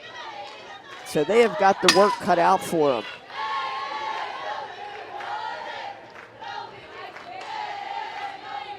Part of the resume that gets looked at in order to get into postseason is always your strength of schedule, how many teams you play in the top 10, top 25, top 50, obviously your record against those, but your RPI changes as you play those type of those type of programs as well. So figuring out the correct balance of the schedule is key.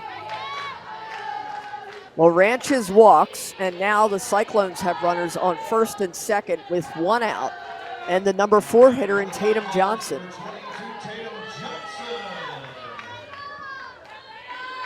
So Washington, depending upon what poll you looked at, was voted top 10. They were as high as 7 in another poll.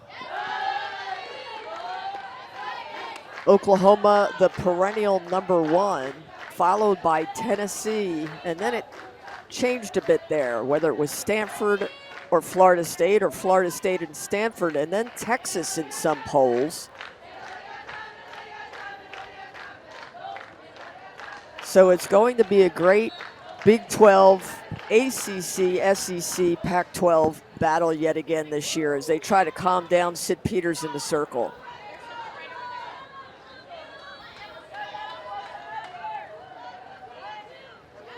Tatum Johnson, 0 for 2 in this game. 2 runners on, 1 out.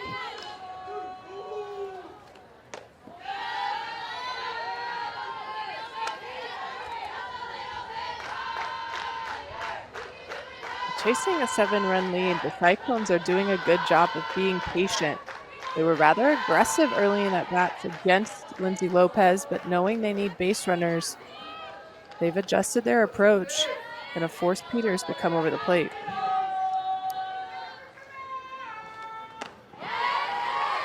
She gets her upstairs. Tatum Johnson going for the high heat.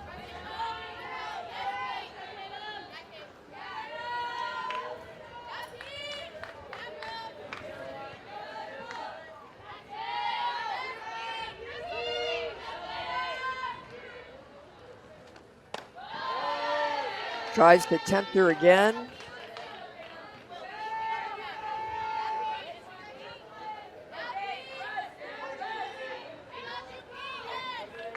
Johnson last year, a .237 hitter, 8 RBI.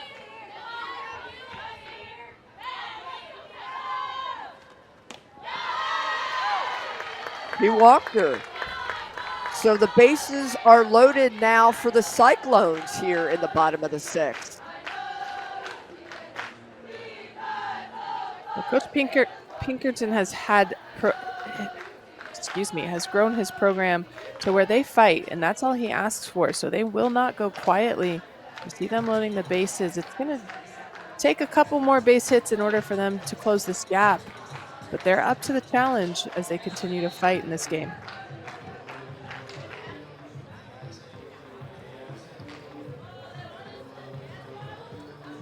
Lance Glasso trying to calm Sid Peters down. You've obviously used Lopez. You've used Malin twice in this tournament. You'd like to see Peters work her way out of this jam. A lot of her teammates kind of talking her through it, saying, we got you, we got you. Well, you'd like to see her work through, and then you still have Brooke Nelson, who can also come into the circle if they've had her warming up. They still have another arm before they would have to go to Ruby Malin if that was even a thought for the Washington Huskies.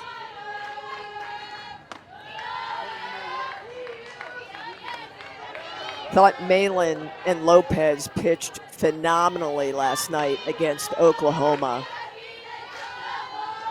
All the chess moves between those two teams. And now Peters trying to get it done against Iowa State with the bases loaded.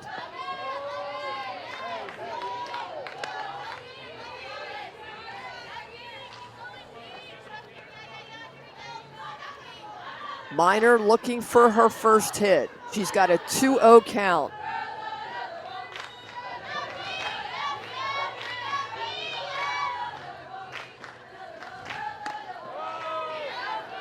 High inside, ball 3. The difference in today versus yesterday afternoon and Peters' first outing was the fact that her changeup was a strike. Her changeup was able to hit at the knees, and then she could stretch it out when she was ahead in the count. She's not able to locate that changeup or that rise ball inside the zone today. Ball high in the air. Here's the throw. And it looks like Iowa State will push another run across.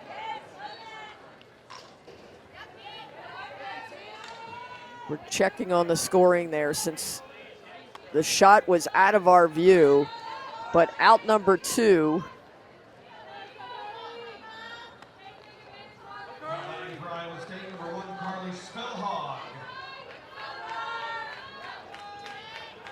And the run counts, so 8-2. Yeah, sac fly by Minor. Interesting approach, though, swinging when you're 3-0, but chasing 7 runs.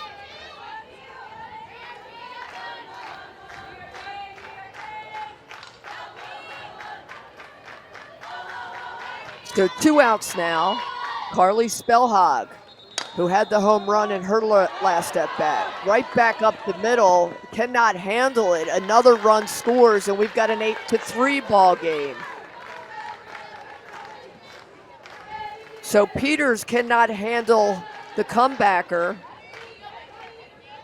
Ranchez scores, making it an 8-3 ball game.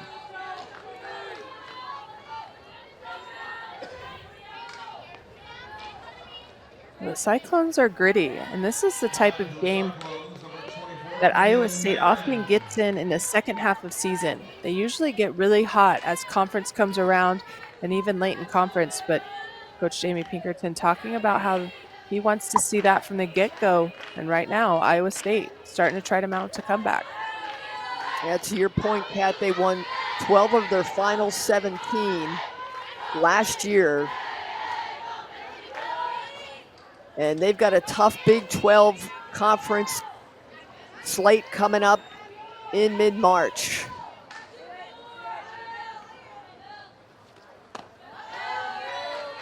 This year they travel to Oklahoma, they travel to Texas, they travel to Baylor.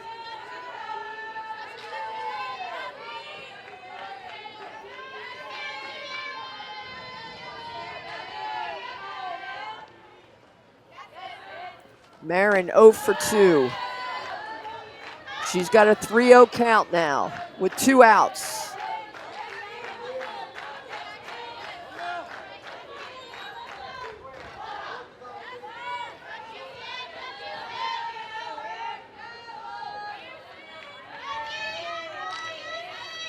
Sid Peters.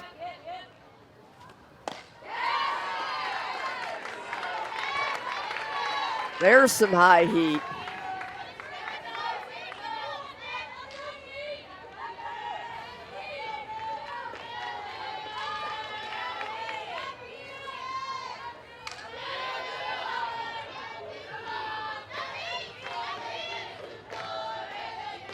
Here's the 3-1 pitch. Ball 4.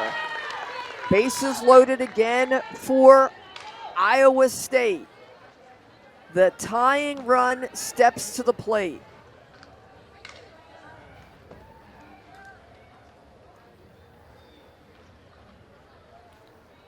Well, you And see Olivia Washington Johnson coming out to talk to Sid Peters.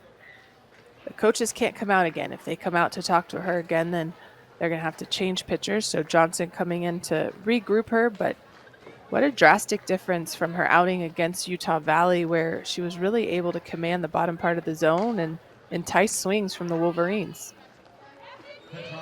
Trying to get out of this inning.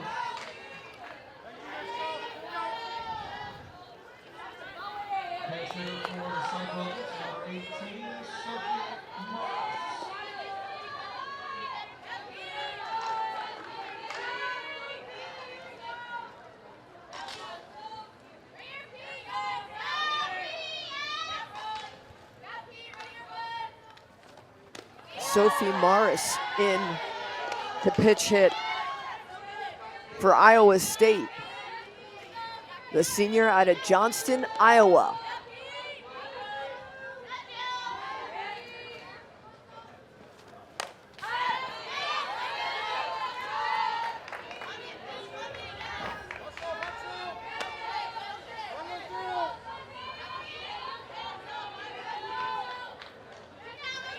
Iowa State carries 25 players right now, using their bench to try and find some offense. Big swing and a miss. There's that good changeup from Sid Peters that stays about the knees, drops down just a little bit. Get a big right there.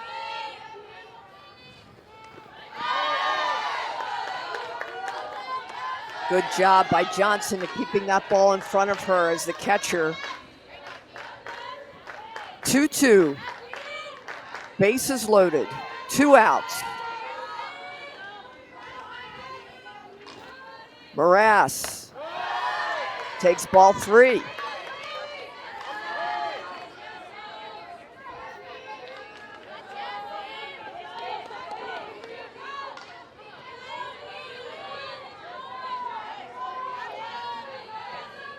They will be going on this pitch. The 3-2.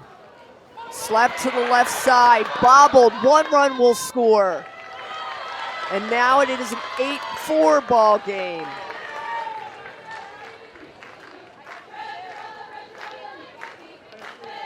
Error on Washington. Fiedler. And the Cyclones have cut the deficit to 4. Tatum Johnson will score.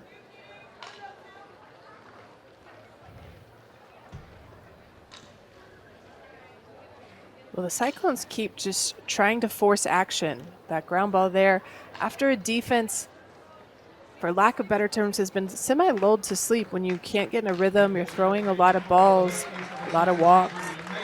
They get on their heels, and Fiedler just rushing herself on that play, unable to come up with it. Well, that's going to do it for Peters, and enter Ruby Malin. Ruby Malin has been fantastic for the Washington Huskies. And it is a sure sign that Heather Tarr wants to get out of this inning. The sophomore righty out of Omaha, Nebraska has been fantastic. She got the win against Nebraska, shutting out the Cornhuskers 8-0. She picked up the loss against Oklahoma after she came in for Lopez. Ruby Malin going to try and close the door on the Cyclones. Also back in the game, defensive number 24, Sydney Stewart. Well, putting in Ruby Stewart Malin just changes the momentum and the tempo of this game for the Washington Huskies.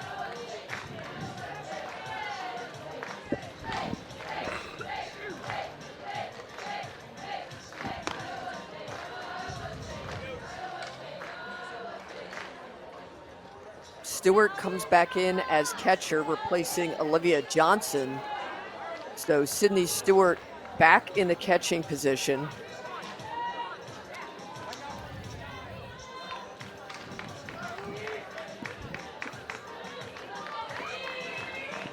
Well, that's what these early tournaments are for. You try out a lot of different things, a lot of different pitchers. You get a lot of different looks on an international field. And Ruby Malin trying to close the door. She will face Tiana Poole.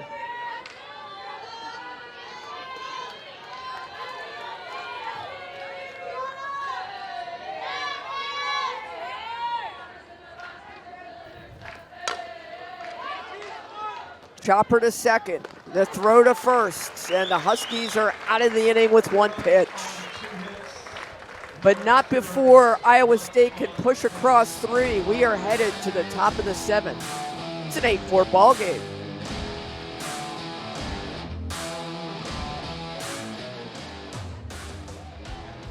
Behind the stripes, our mission is to elevate the respect of sport officials in every sport, in every contest, and in every venue. Officially Human wishes to recognize and thank our umpires working today's game, and we appreciate the good sportsmanship shown towards the officials by all fans in attendance. You can learn more about Officially Human at officiallyhuman.com.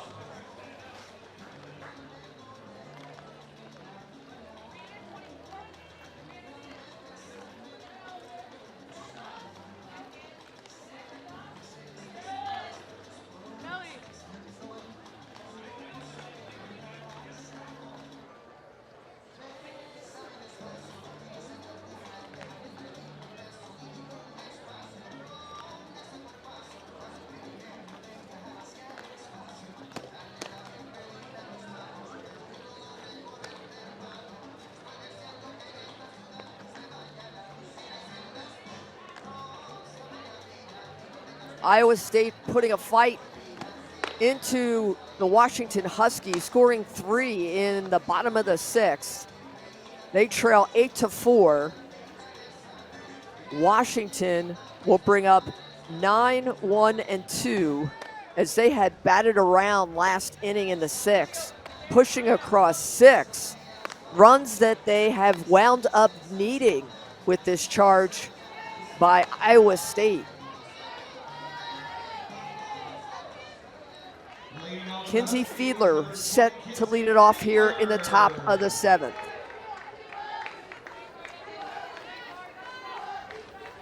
Yeah, despite the Huskies putting up 6 in the 6th, Iowa State did not back down. Their response of 3 runs showed that they're not going to go down without a fight.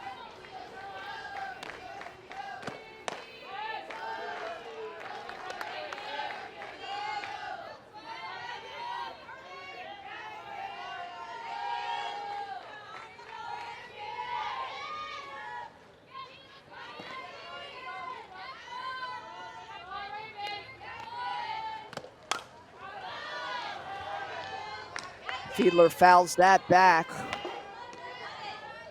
Well, if you're Heather Tarr, you kind of liked what you saw with the opener against Nebraska, and then the bats went cold a bit against Utah Valley, but they won 4-3. Against Oklahoma, it's a game they could and maybe should have won, but wound up losing 4-3, and Fiedler leads off the top of the 7th with a single. And now the Huskies are trying to pull away again from Iowa State. Fiedler, her second consecutive hit, starting to get her bat hot. We saw her get a single on a slap yesterday, but other than that, nothing else fell for her.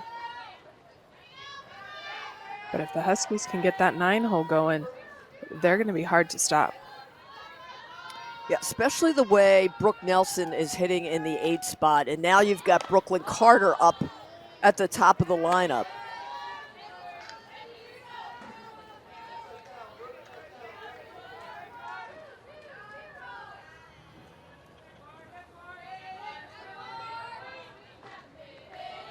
Everybody but Jaden Glab has scored a run for the Huskies.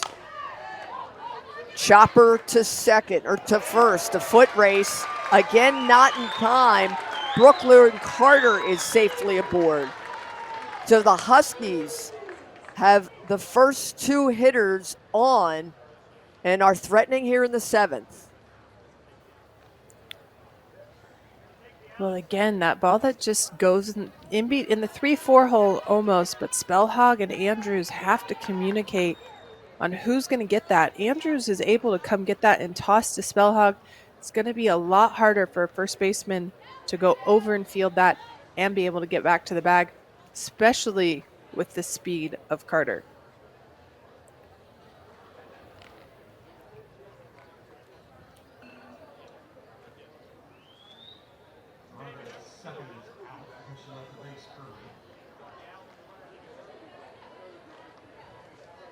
So we've got some umpire discussions coming in. We'll try and figure out what that is about.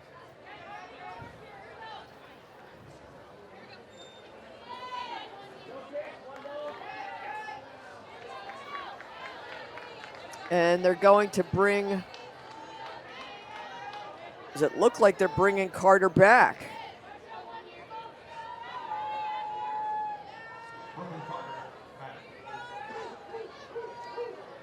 So we're trying to figure out why. The only thing I could see is that they are determining that Carter was out of the box. Well, Carter is now safely aboard.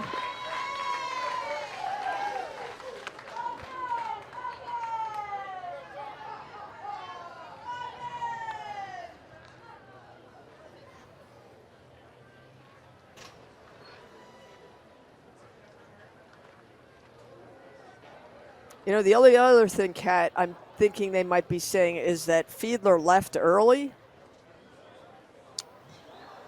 This is the play that they called off. And you could see the delayed dead ball by the second base umpire. So maybe it was she was leaving the base early? What do you think, Kat? Well, it looks like the second base umpire put his fist out, which usually means interference or obstruction, from the defensive player. The first base umpire would have needed to throw his hands up to call Fiedler out. It would have been a dead ball and Fiedler would have been out. But I don't see the dead ball signal from the first base umpire. But the obstruction at second only means that if Fiedler were to continue on to third, umpire's discretion whether she'd be safe or have to return back to the bag. but they did call her out, so that's gonna have to look and figure out what happened there. So Carter is safely aboard. Fiedler is out. There is one out, and that brings up Jillian Solis. So predict the unpredictable here in Puerto Vallarta, because on any given day, anything can happen, and it certainly has happened. We've had iguanas walk on the field. We have had hitters called back. We have had all kinds of fun here in Puerto Vallarta.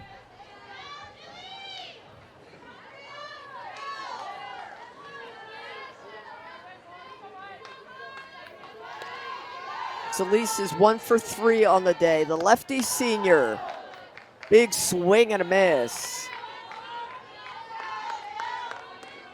Wouldn't be opening weekend without some excitement. So, Kat, I'm looking at the official scoring. It said Fiedler out at first, unassisted, runner left early. Okay. It's interesting because normally the first base umpire will throw up their hands and say dead ball. But I guess oh, you know what?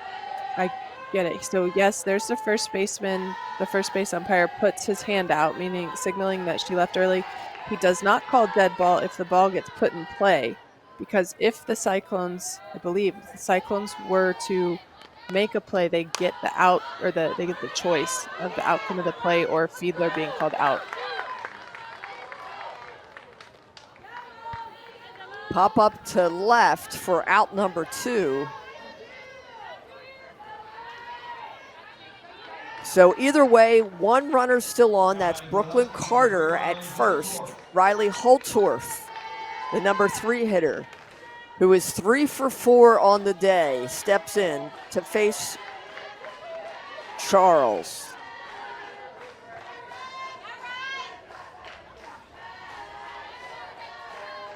We've got Duke Long Beach State coming up after this game. And there goes Brooklyn Carter. Another stolen base, her 4th this game.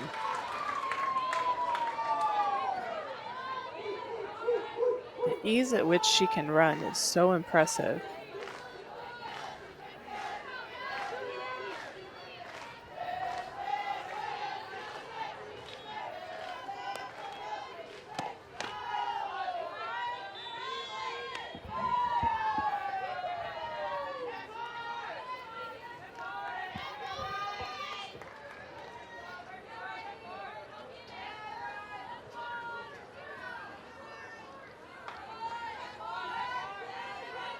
The 2-0 pitch to the hot-hitting Holtorf.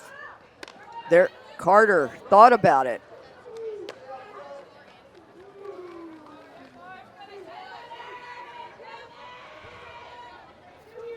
Well, Carter likes to toy with them.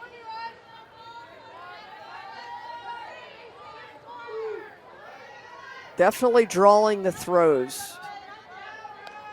And perhaps distracting Charles. It's 3-0. Holtorf swings on the 3-0 pitch.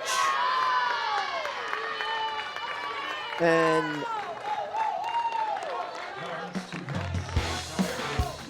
that will do it.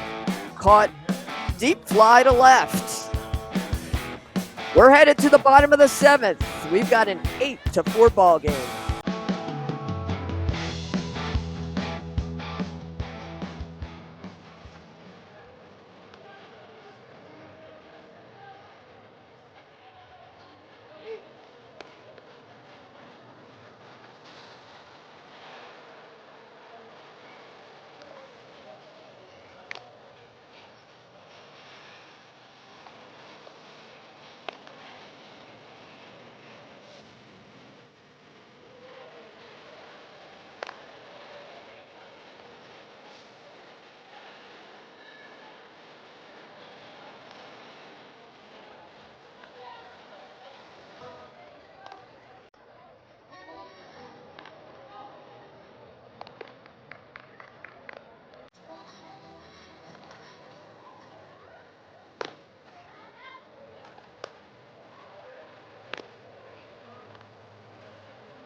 Washington's Ruby Malin set to face the top of the Iowa State order to finish out the bottom of the 7th. Malaysia Ochoa, who's 1 for 2 of the day, will be the first to face Ruby Malin, who came in and replaced Sid Peters through 1 pitch, got 1 out and out of the 6th inning. Peters came in and relieved Lopez. Lopez, a phenomenal game. And she will wind up picking up the win if the Huskies can hold on.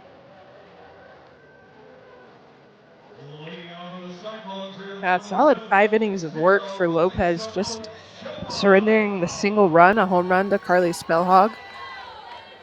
But Washington having a cushion to let their freshman get some time on the mound, but unfortunately for Peters, just had some control issues today, and Ruby Malin gets the nod to close this door.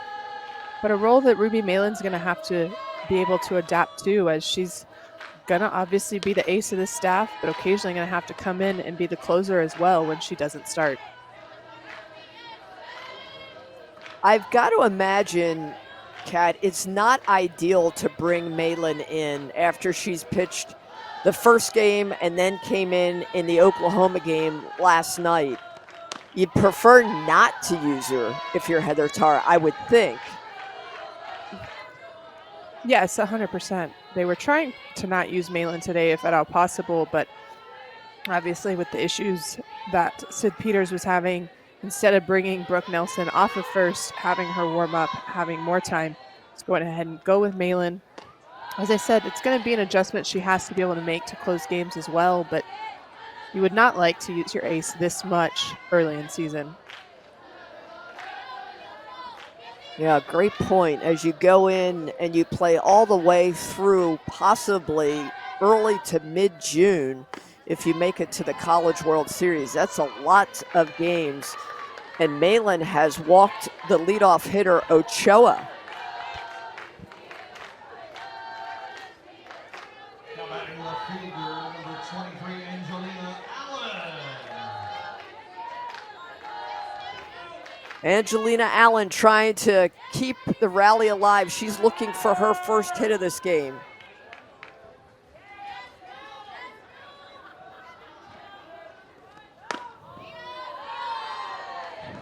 Outside, ball 1. So Malin trying to find the strike zone now.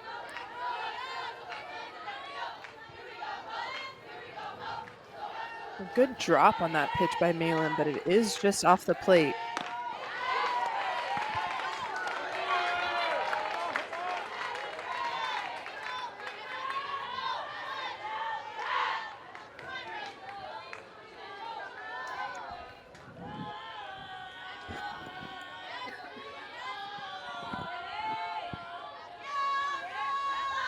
The 1-1 pitch.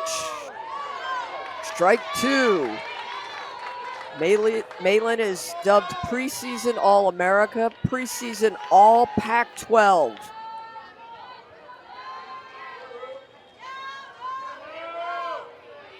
Well, Malin's coming off a very impressive freshman campaign in which she got the Huskies to the College World Series. So it's no surprise of those preseason recognition. A tip of the hat to what she's already accomplished, but knowing that as her career goes on, she's going to develop. She's already, in my opinion, a little bit more polished at the start of this season than she was last year. Well, she comes back and fights to get Allen for the first out here in the bottom of the 7th. Yeah, if you kind of turn back the dial to last June, you remember Washington in the College World Series. They lost to Stanford 1-0 in a game that you thought could go any way. And Malin, such an impact player. And to your point, Kat, she had Kat Osterman-like poise in the circle, and you just knew she was going to be something special. Last year, 3rd-team All-American. Just fantastic for Washington. Well, that's what Washington needed. They graduated Gabby Plain the year before, so they needed an ace that was going to come in, going to have the poise and be able to handle the pressure in big games. And don't get me wrong, every freshman has freshman moments, but for the most part, Ruby Malin was that piece that Washington needed. She had 5 strikeouts against Stanford in that College World Series. And then this summer went to play for the U.S. national team for the Japan All-Star Series. She is getting a lot of great experience, is Ruby Malin. 2-1 count to Alicia Ranchez, 3-1 now.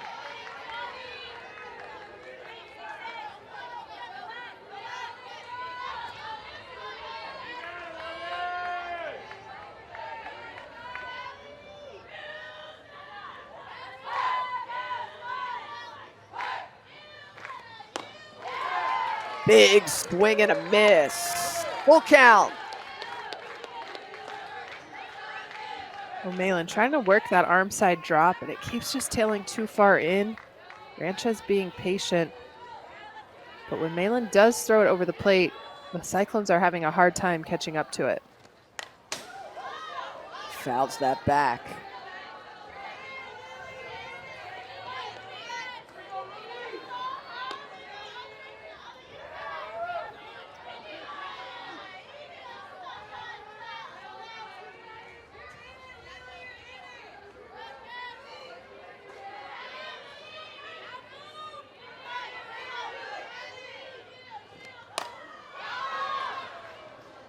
To the right side, and that is caught for the second out of the inning. Johnson underneath.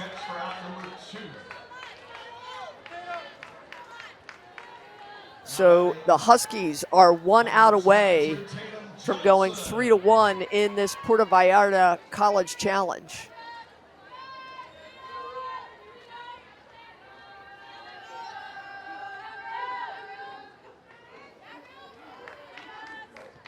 That'll bring up Tatum Johnson.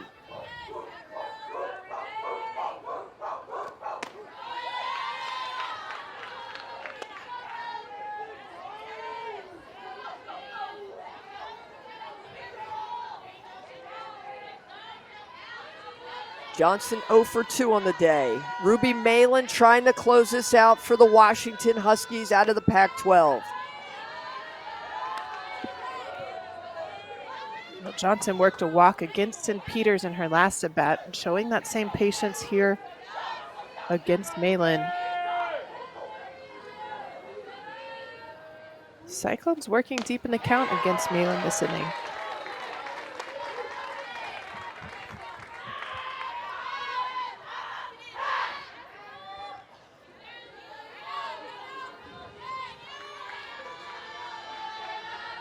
Malin trying to close it out.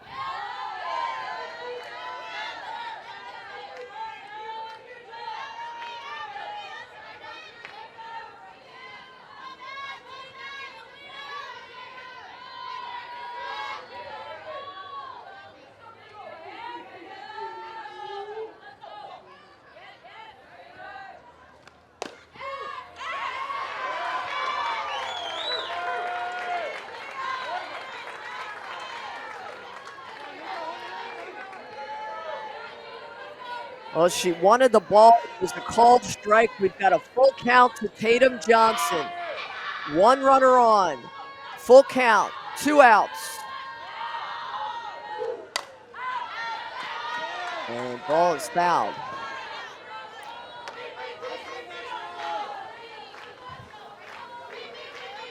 Well, Johnson going to make the most of this at bat now. That strike 2 call was very borderline. In fact, haven't seen it called much this game. Johnson thought she had worked the walk. They're going to continue to protect that outer half.